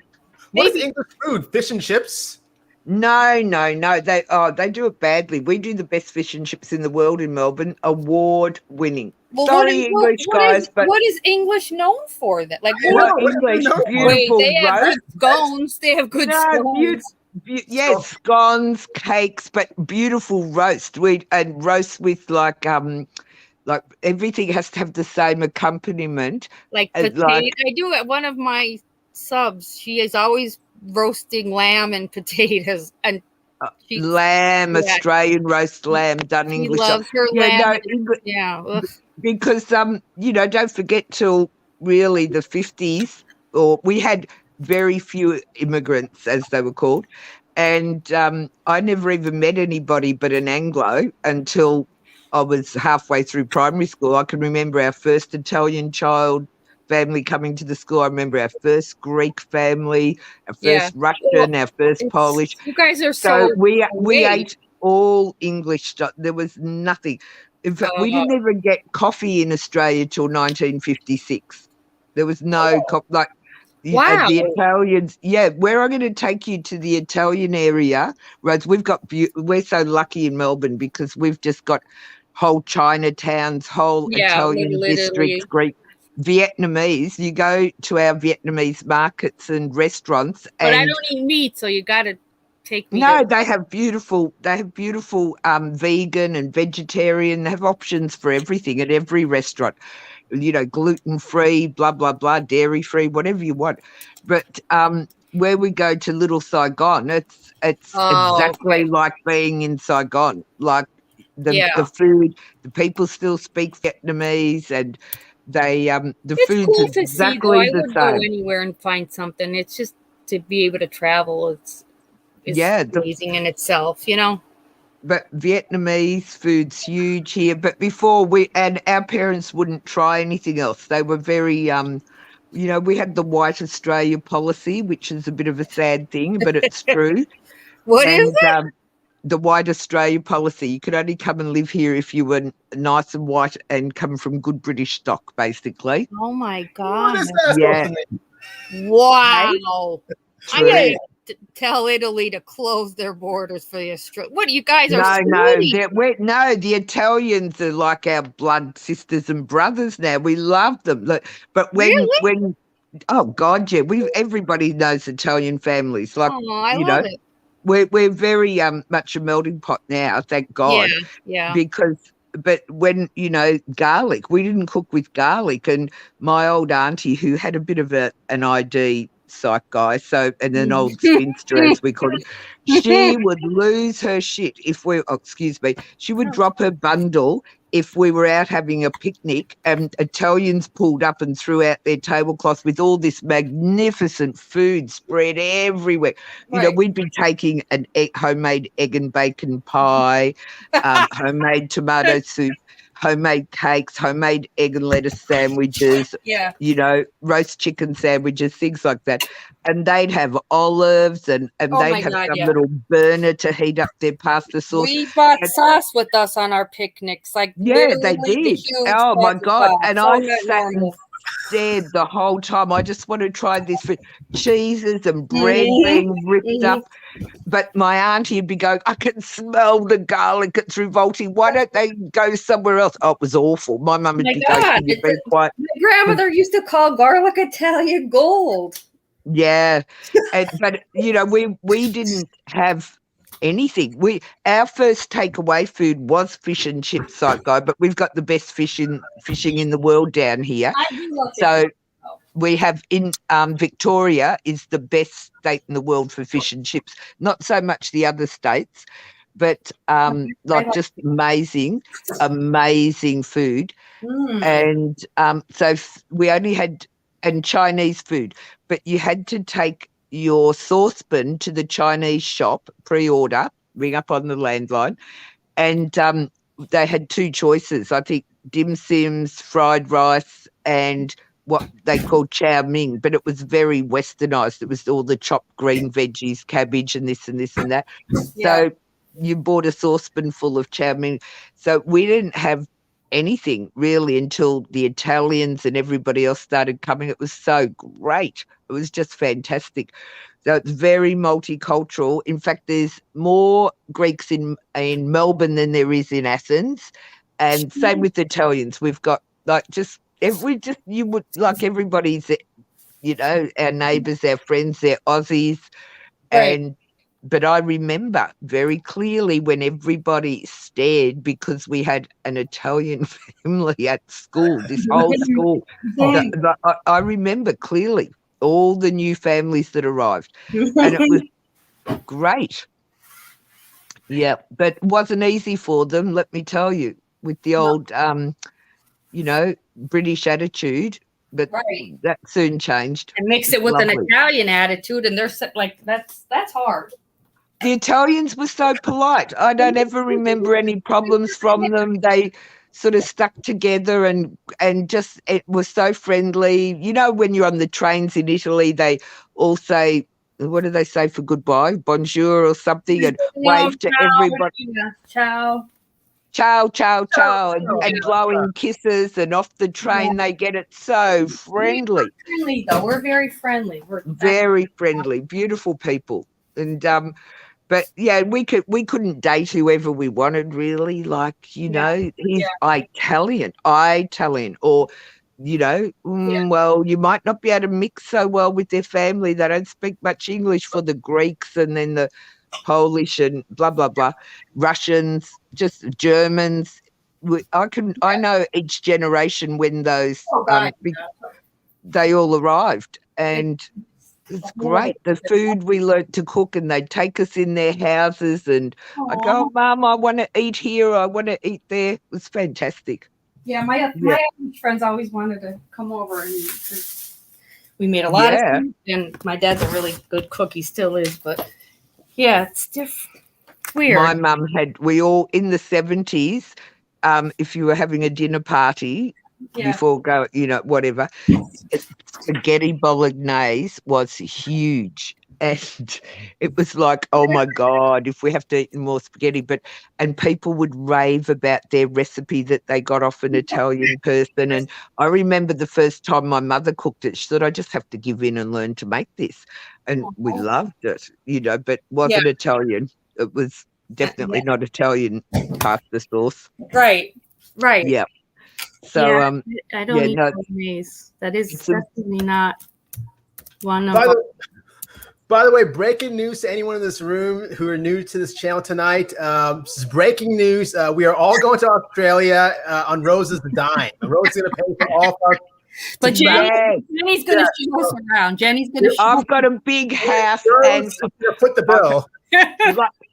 Everybody can sleep at my house because I've got rooms everywhere, a big old barn of a house that the roof might leak and the windows rattle. We don't care. We're not going to the house much. We want to see the sights anyway. That's right. That's why I travel cheap, Rose. That's why Vietnam, we can stay for a month you will be shocked how much. Just flop over on a cheap flight. And because you're out all day, sleep in the afternoon by the pool. We don't want to waste time sleeping in the bed, and then out all night, a few hours sleep, up for breakfast, sightseeing till it gets hot, then sleeping again in front of the pool, then back out we go. It's like 3 days in one when you travel with me. So we just need a clean bed. And once though, Jenny, so do it up, right? That's right, honestly. So, but I can't wait to take you to Vietnam, but it looks like it's going to be another year. I can't bear it. I miss Vietnam so much. Yeah, it's just, I can't imagine going anywhere. I'm a good host because you just make yourself at home and, don't talk to me in the morning because I waffle a lot. I sleep because I don't sleep all night. So we'll be up and out. We won't sleep. When you've got company, you've got a reason to get up, Rosie. So we'll be up and out. And Melbourne, it's beautiful. Australia, no matter where you go, there's beaches nearby, right? I've been obsessed lately watching that reality show, Bondi Beach, and oh my God. Oh, Bondi, that's a very famous beach in Sydney. It sure is. Yeah. It's beautiful. But we've got pretty rough. It's like a rough area kind of though. Well, that's where when Deborah Harry used to come, she'd come down the coast here, which the Great Ocean Road in Victoria is the best beach drive in the world, they say. You drive down the cliffs, like windy cliffs all the way, and the scenery is magnificent. And that's where they have the Bells Beach surf competitions, the world surf competition. Yeah. Yeah, Bells Beach. So we go down there camping. We used to every summer. It's really pretty. So Deborah loved are it. heroes. Like the lifeguards are true heroes on that show because those waves bad. Well, same down here. They're in the ocean, the wide ocean. Yeah, but that's why Deborah Harry used to come over and sing in the pubs down there. And because she loved it. That's so you just see her with all the campers on the, in the shops or whatever. She's a bit of a mess as she got older though, but never mind. But she would never mind, just don't call her Blondie. No, that's right. Oh, Jesus Christ. No, never. Debbie Harry. You wouldn't want to take her on, I tell you what. No. No. But she's been around. I mean, God, she's been around. Yeah. Her, you know who I love though? I love Cyndi Lauper. Oh my God. Do you love her recent stuff? I love all her. I just love. The stuff like when she sings Acoustica and really maybe the last 10, 15 years. She makes me cry. Her voice makes me cry. Like when she does. It's so. I've got a really good hi-fi. Like really, I'm very lucky. I won't brag, but I got it at a very good price because I got good information to look out for this. So I found a secondhand one. And I mean, who's the guy of Brunei? What do you call the Shah of Brunei, whatever his name is? He has one. So it's made by an Australian guy. Huge speakers, very expensive. Well, we have to play in excess. We have to play in excess. You should hear it. And Kylie. Oh my God. But you can hear the singers breathing. So when it is so fine, it's so beautiful. And when I put Cyndi Lauper on her more recent things and say to someone who's their breath taken away, they go, I can't work it out. You hear things you've never heard before on CDs or whatever. Right. But if you think she's good, you have to hear her on a top hi-fi. It is remarkable. Yeah. No one ever guesses at Cyndi Lauper. They're just like, and a lot of them, there's a lot of the acts I'll put on and say, who do you reckon that is? They're like, oh, God, I can't pick it. It's outstanding. So we'll just play music all night and go to the city all night, then hop over to Vietnam. That's fine with me. Her voice. Yeah. Her voice is one that stands out for, what is it? Oh, Live Aid, We Are the World. Like, yeah. She's one of the voices that, then it's kind of, she's just screaming really, but it's beautiful. Like she's fantastic. Yeah. Well, she sings. Anybody that hasn't watched the making of We Are the World. Wait, is that the one with Geldof? No, wait. It was Live Aid. Live Aid. The making of Live Aid is fantastic. Boy George shows up late. He's drunk. Simon Le Bon's pissed off at him. Like, it's so good. Bob Geldof just got off a plane coming back from Ethiopia where they were like literally dying in front of his eyes. And he gave such a speech. Every musician in that room's mouth was wide open and they like just went to town because like I said, Geldof, when he speaks, the way he speaks just makes you listen. But it was so like he was so moved by it. He was pretty much all choked up though, because on the plane right after he watched a little boy die in front of him, like literally they were just dying in front of him. He said, and I come back here and we've got food everywhere. And it was like, wow. But that's a great documentary just to see how then people, they didn't matter who they were. They all came together for a greater cause. Yeah. Yeah. He did a great thing for sure. He really did. He was pissed off. He hated Margaret. I think it was Margaret Thatcher because she wanted a tax. She wanted to put a tax on. I don't even know what it was, but he's like, you're going to give us the fucking money. Like he literally said that in the interview. The two people that were interviewing him looked like they wanted to die. I forget who was with him. That Midge Madge guy that like everybody just had their heads down, but Geldof he put Margaret Thatcher in her place. They got it done. And rightly so. They got it done. You don't tax charity.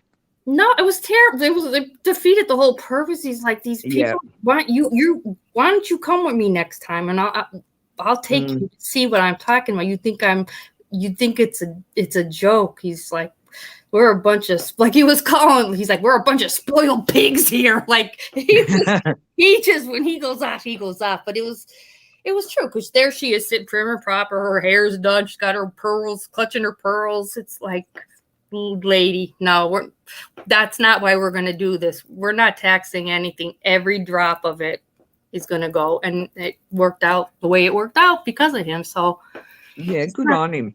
Let's not call, he's not a saint, but he's definitely not a demon.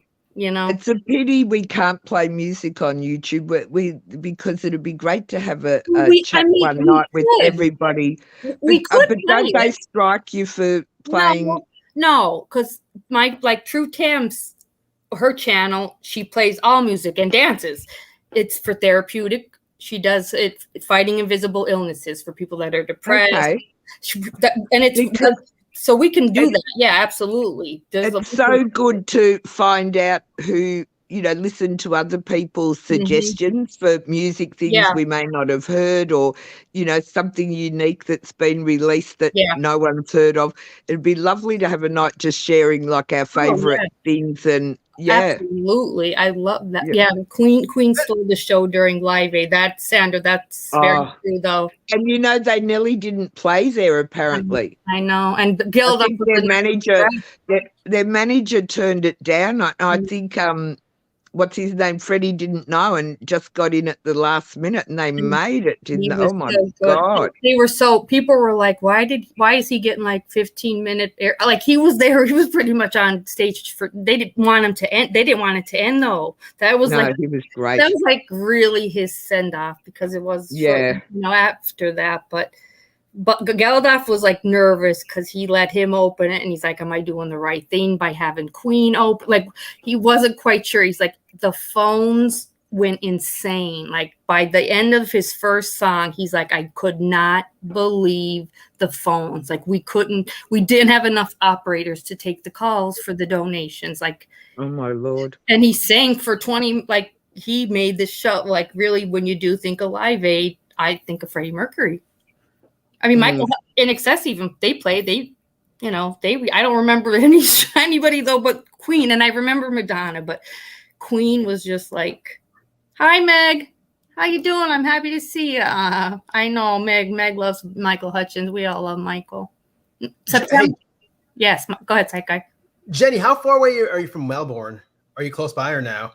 Out of the city. Close enough. Okay. Yeah. Like a couple hours? No. It's I'm in a really odd little spot. It's so I won't say because it's fairly unique, but I can see the city from where I am. So I'm on the bay, because Melbourne's goes completely around Port Phillip Bay, and then we have the Heads, which is where one side of the bay and the other side, the west and the south, meet. And there's just the ships that come in by tugboat, because there's it's called the Point. So you come from the ocean into a huge bay. So Melbourne basically is round, and you'll see Port Phillip Bay. So I'm on Port Phillip Bay, but in a little unique spot. It's a little bit rural where I am, but I can see the city. And it doesn't take long to drive up, and there's fast trains and things. I mean, it doesn't take. I work in the city. I work all around Melbourne, so like it is. It's all pretty. And then the west is really picking up there. That's in terms of some of our suburbs up out on the west, which always was the poorer side of town. Yeah. It's now gentrifying, and one of our suburbs over here that was really just the pits is the fourth most go-ahead suburb in the world in terms of restaurants. And also with the Vietnamese there's guys also opening true French restaurants, because the French and the Vietnamese guys are a melting pot. Australia really is a melting pot. So we're getting all these great little French restaurants and bars and delicatessens and really trendy, hip young guys that have moved over. And wait, Meg, I didn't. Are you not? Why did I not think Meg was Aussie? Port Phillip. Yeah, she is Aussie. Aussie. Yeah. She's up north. Port Phillip Bay. I love penguins. Are they all there? Port Phillip. Yeah, but I've got a secret spot where they come in, not down where the tourist area is. Koalas. Yeah, I've got koalas up the road and kookaburra. I heard a kookaburra for the first time. You know, the birds that sing and laugh? Yeah. So I was walking one day and it just came into my head, like through all the gum trees, and it came into my head that I've never heard a kookaburra in the wild. Well, I have probably when I'm in the... But then a kookaburra started singing. I could not believe it. That's crazy. I know. Cool. We've got everything down here. But it's even though it's on the bay, it's considered semi-rural because I have a lot of farms around me. So they're out of the city too, but vegetable farms. They're beautiful. Well, it's so pretty there. Like whatever. But it's not like across the highway is a city, but on the other side of the highway down a long way into, a little bit of rural, semi-rural area. It's only called semi-rural because of the rates we pay, because the farmers pay less rates. So, and we get different water type set down here. Yeah. So, it's very unique. I'll send you an email pictures one day. It is very unique. Yeah.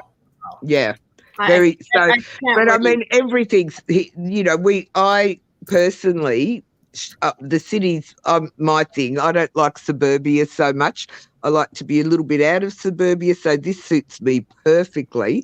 And the city, I work in the city and I work in all what Rose was telling me would be called Skid Row, which we would never say in Australia. Yeah, never.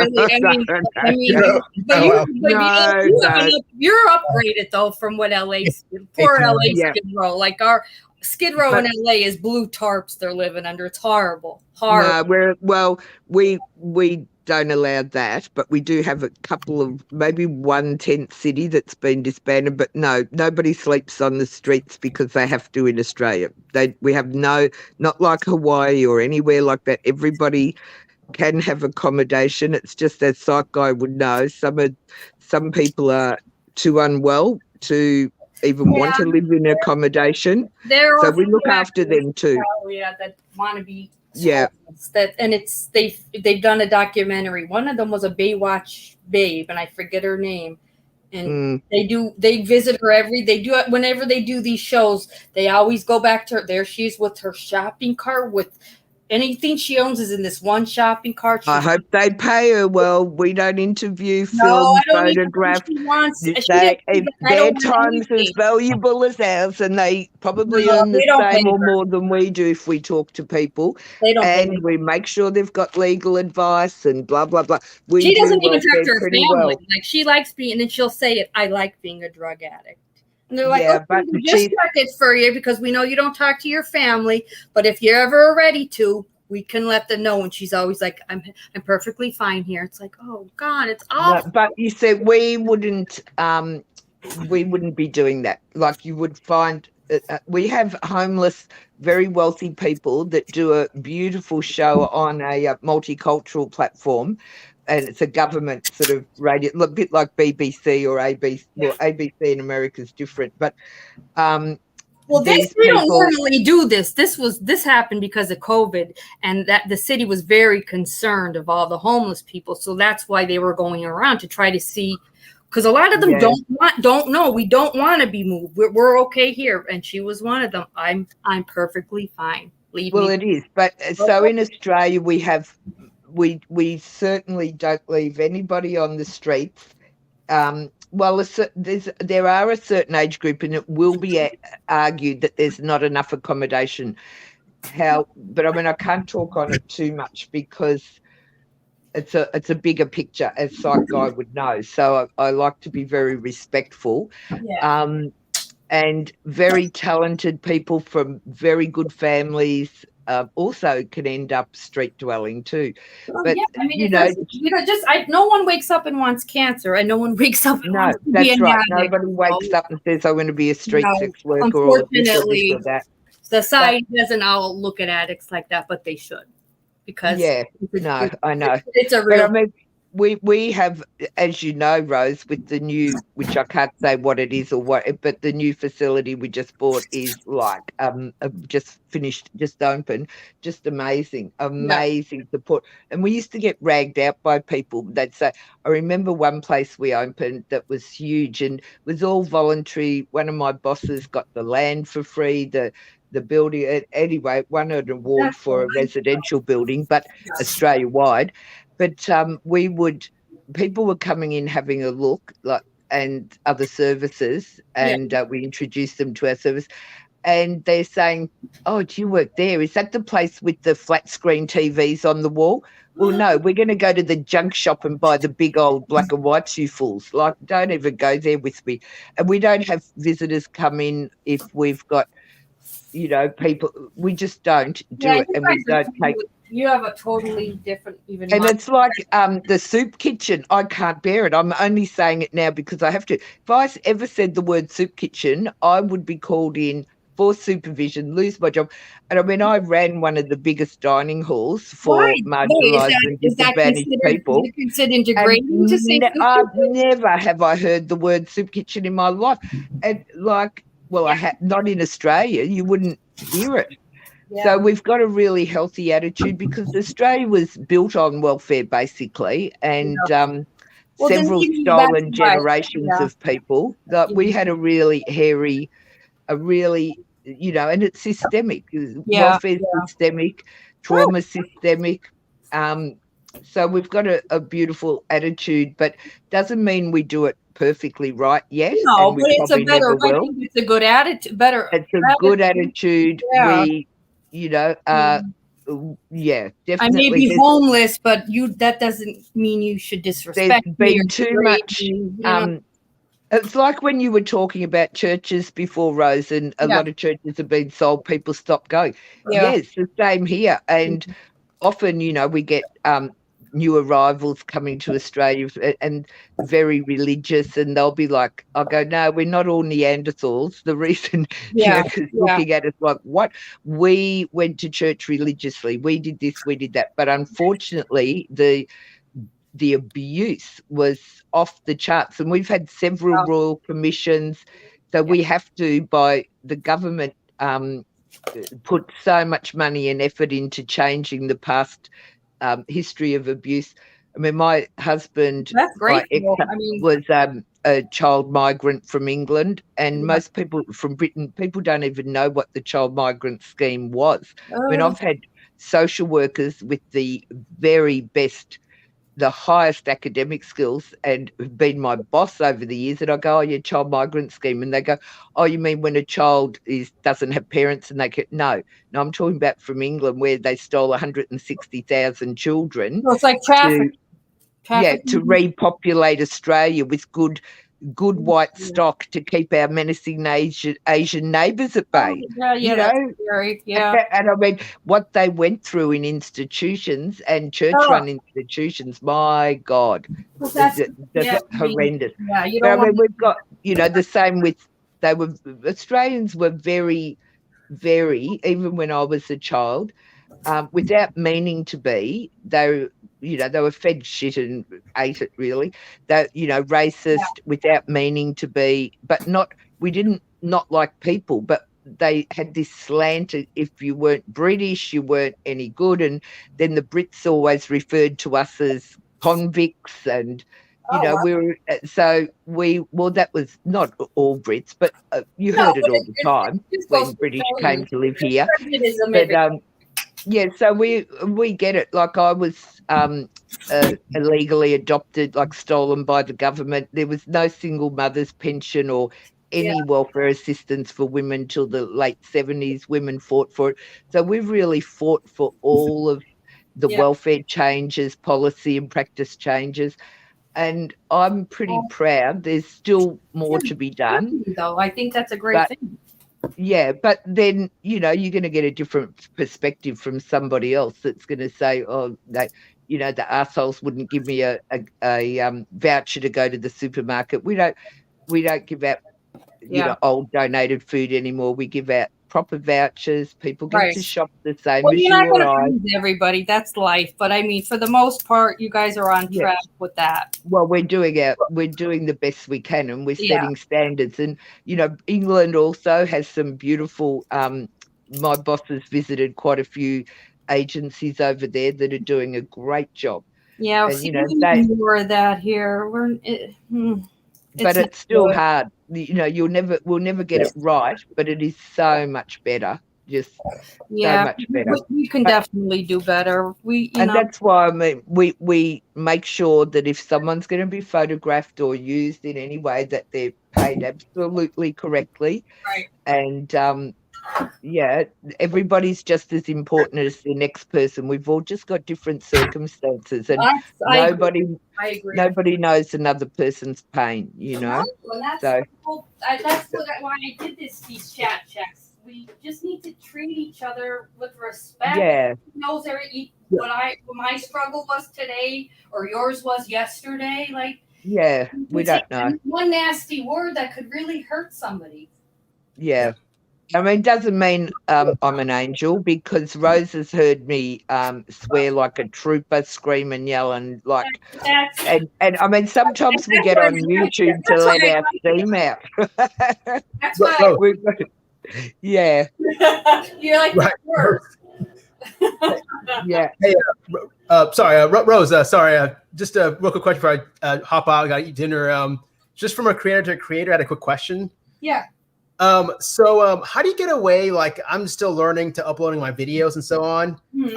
I want to put music in there, but I've noticed that you put a lot of your music in excess, for example. You're able to go ahead and put the full song. See, when I go ahead and do it myself, it'll say like can't be viewed in countries, or it'll be like, flagged, or it'll, how do you get around that? When I make my videos, I have an app I use, and then I could pull up any song. I could pull up all my iTunes songs, or I can go into their library. I'll send you the app, and then when you're done making your video, you just save it, and then you could upload it to YouTube. Sometimes YouTube will put down copyright claim, blah blah blah, and then I just put back, I'm a non-monetized channel. Like, I have 330 subscribers. This is a non-monetized channel anyway right now, so I'm not making money, so I can play whatever the hell I want. So they'll flag it, and then you'll challenge it, and then they'll. Yeah, and it's like they'll say this isn't a strike. It's just to let you know, blah blah blah.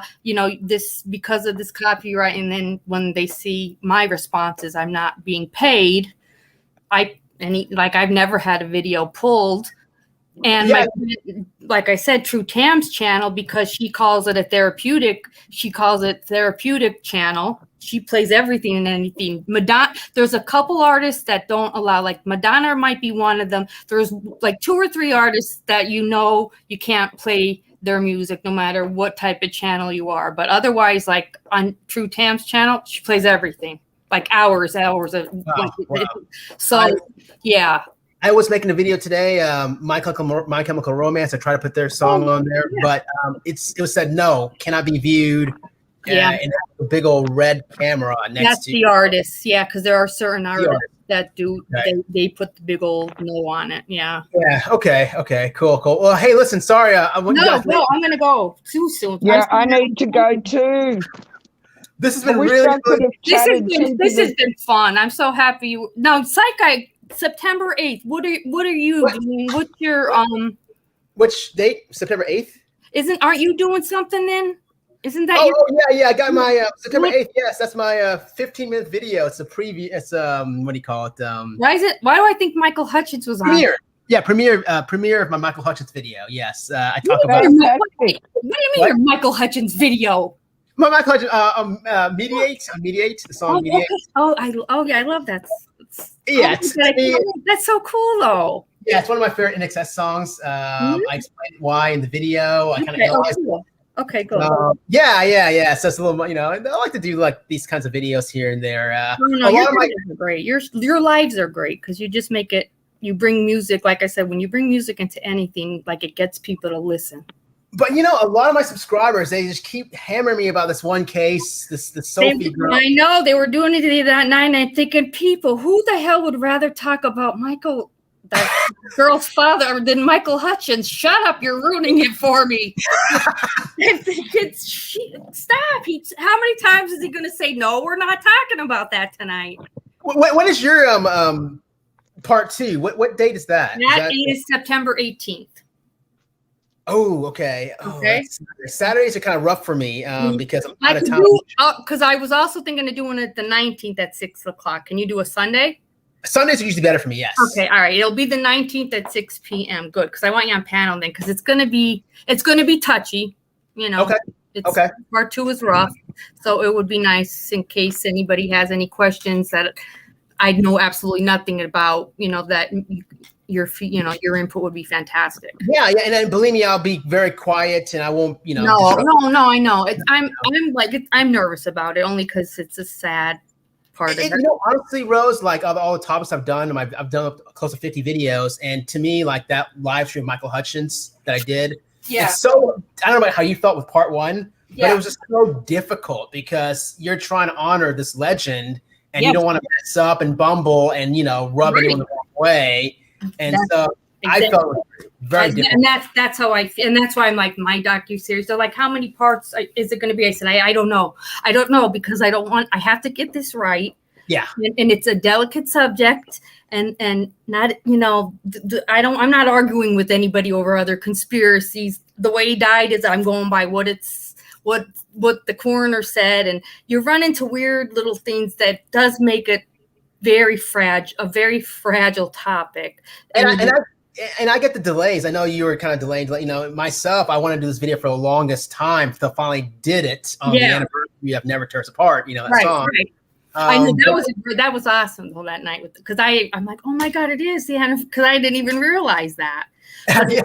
That was cool, but no, it's very it's a hard topic, but these are the stories that matter. Yes. So if you can check out, I mean, I may or may not be there for the premiere this Wednesday. I'll try my best. I'm gonna be out. I'll definitely watch it though because it sounds cool. It's at 1945 Eastern Standard Time. So yeah, check it out if you can. Of course, yeah. I'm gonna put your link in the chat too as well because everybody needs to subscribe to Psych Guy. When I tell you, he is different from any channel. My channel is music and mental health, and so is his. But he is an actual. Now, are you an adult and child psychiatrist? Like both, double board certified in adult psychiatry. Yes. Amazing. And a lot of folks, when I did my YouTube channel, a lot of folks they like the crime stuff. Mm-hmm. So I'm not a forensic trained. You know, I got some background here and there. Right. You know, rotations and electives and whatnot. Yeah. A lot of folks like that whole crime scene, you know, the whole and I'm a trauma nurse, so that's why we're good together. Yeah. That's why I think we're kind of like both similar. But the trauma, but the true crime, like I'm not gonna. They'll kill you. That true crime community is rough. Yeah. You know, I'm really staying away. I've been into this poor little Summer Wells, the missing girl. But other than like talking about that, like I said a prayer at the beginning of this chat. But other than that, I really do stay away from. There's enough true crime channels, and they do a great job. They can do it. I like to do, and just like you, we have our fortes, and I don't need to go into any other lane. And because really, it's a battlefield in that community. All the drama, the cliques forming. It's like high school all over again. It's like, hey, no, not for me. Don't bring that here. Not here. Not here. We're not having that. Yeah, we're not having. Rose, can I just recommend that people hook into Psych Guy's channel and go back and listen to his first live? It was mammoth. Which one was that one? 9-hour live. That's the one I told you to watch first. That's right. That's right. Oh my God. It was terrible.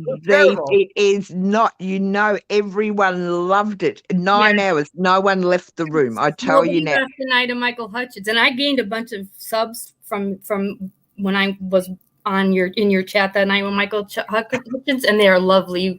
I have loved great followers, so do you. Great subs, really great. And like that, but that first hour live will go down in your history, Psycho. It was so good. It was funny. We were laughing. Yeah. And like Psych Guy did not stop for a breath. I'll just let everybody know. Like I was breathless at points going, I hope he's going to breathe soon. It was so good. Is that why? Because when he did the Michael Hutchence, you were giving us like 5 or 10 minute breaks. Is that why? No, that's my style. You know, like you know. I love that.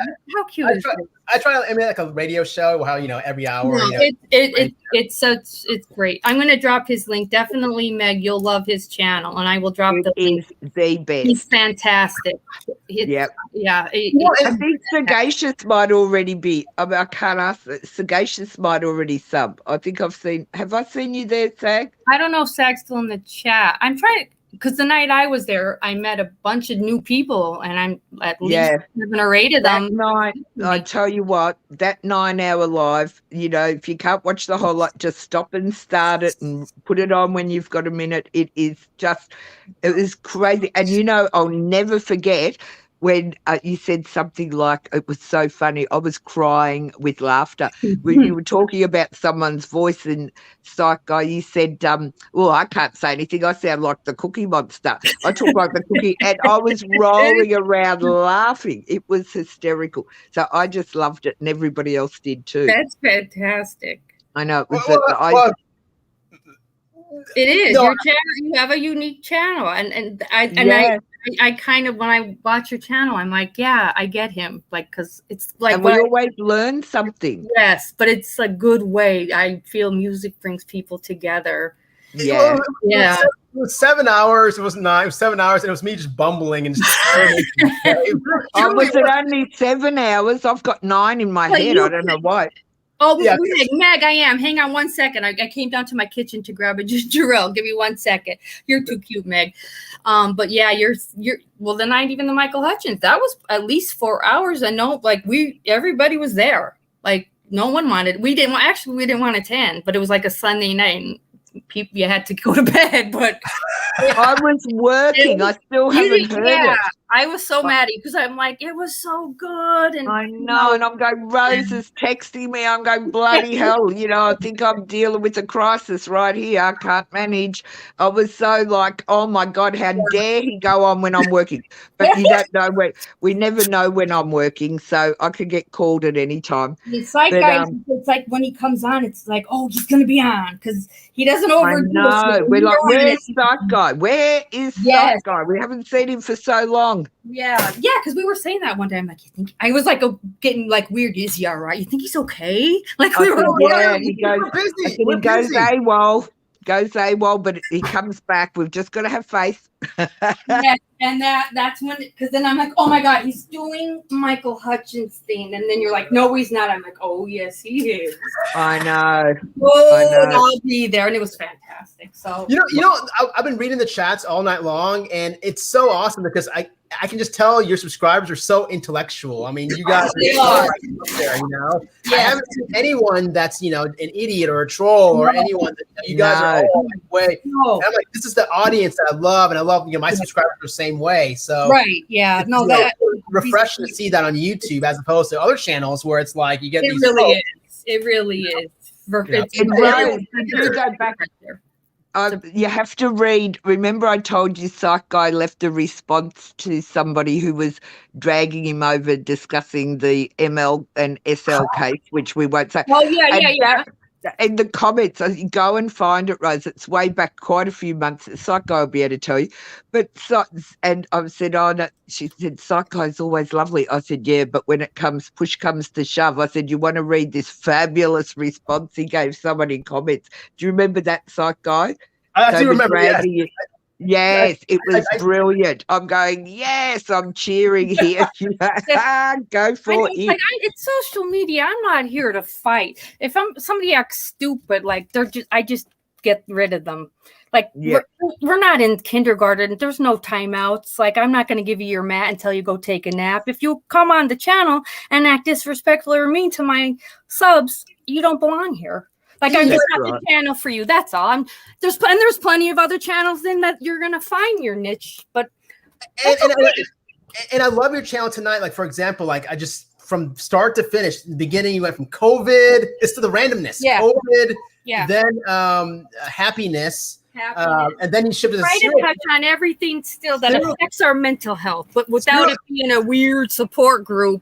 It's still touching on reality where people, if something's bothering them, they know they could talk about it. It's such a fun and educational channel, but yet entertaining, and that's just the kind of channel I love, and that's why I love. Meg, I'm going to drop the link now for you, honey. And Psych Guy's going to have dinner. What do you have? I have to go out briefly soon too, Rosie. So yeah, I have a closing thing, and then I'm gonna hang it up too. But let me just get this link to Meg. Say hi to me. She kills me. Psych Guy, Rose will give me the reminders in case I'm busy, and I look forward to your next streams. Cool. Thank you so much. Thank you. Appreciate it. Thank you. Right. I'm dropping it now, Meg. But before anybody goes, if you don't mind, and it's nothing religious. I'm not bringing anything into it. It's just a little spiritual, Rose. Spiritual. Okay? It's a little something to leave us all just feeling a little bit better. And it's called "May We Be Grateful." We are blessed today with enough to eat. May we be grateful. We are blessed with clothes to wear. May we be grateful. We are blessed with shelter from the elements. May we be grateful. We are very well blessed today. May we remember that there are many people who do not have these blessings. May we be grateful enough to help others when we can. And that's it. Till next time. Thank you, Rose. That's beautiful. Thanks, all of you. You guys were fantastic, lovely. I'm going to drop the link now. Psych Guy, I will talk to you soon. You were fantastic. Thank you. Thank you. We'll be in touch. Yes, absolutely. All right, and I'm going to drop your link now, so you'll be getting some more lovely subs, and they're going to really enjoy it. All right. Okay, we'll talk to you soon. Bye. Bye.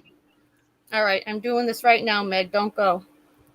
I'm just going to mute Rose. I'm making a coffee. Oh, yeah, no problem. I want to make sure I get his link out right now because I know my subs are just like, his channel is like mine, but he's a psychiatrist. But he does not act the slightest bit pompous or airy. Like, he's just a cool dude. Oh, thank you, Mark.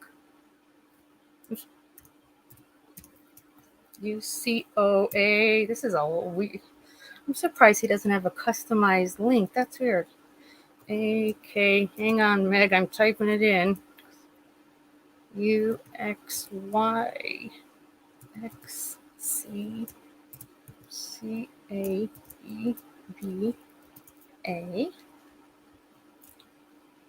XLV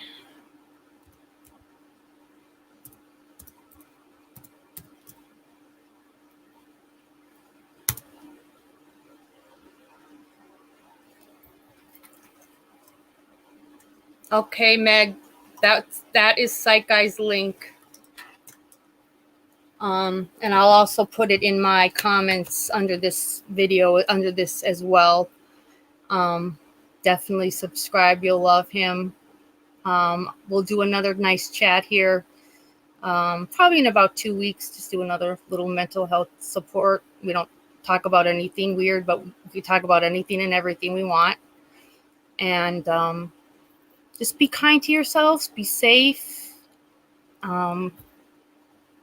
Self-love, self-care. It's not selfish. Remember that. That's one thing I just try to stress. It's not selfish to take care of yourself. So until next time, please take care of yourselves. Stay safe, stay healthy, mask up, and I'll talk to you all soon. Love to you all. Good night. Good night, guys. Thank you, Bye, Jenny. Rosie. Good night, Annie. Good night.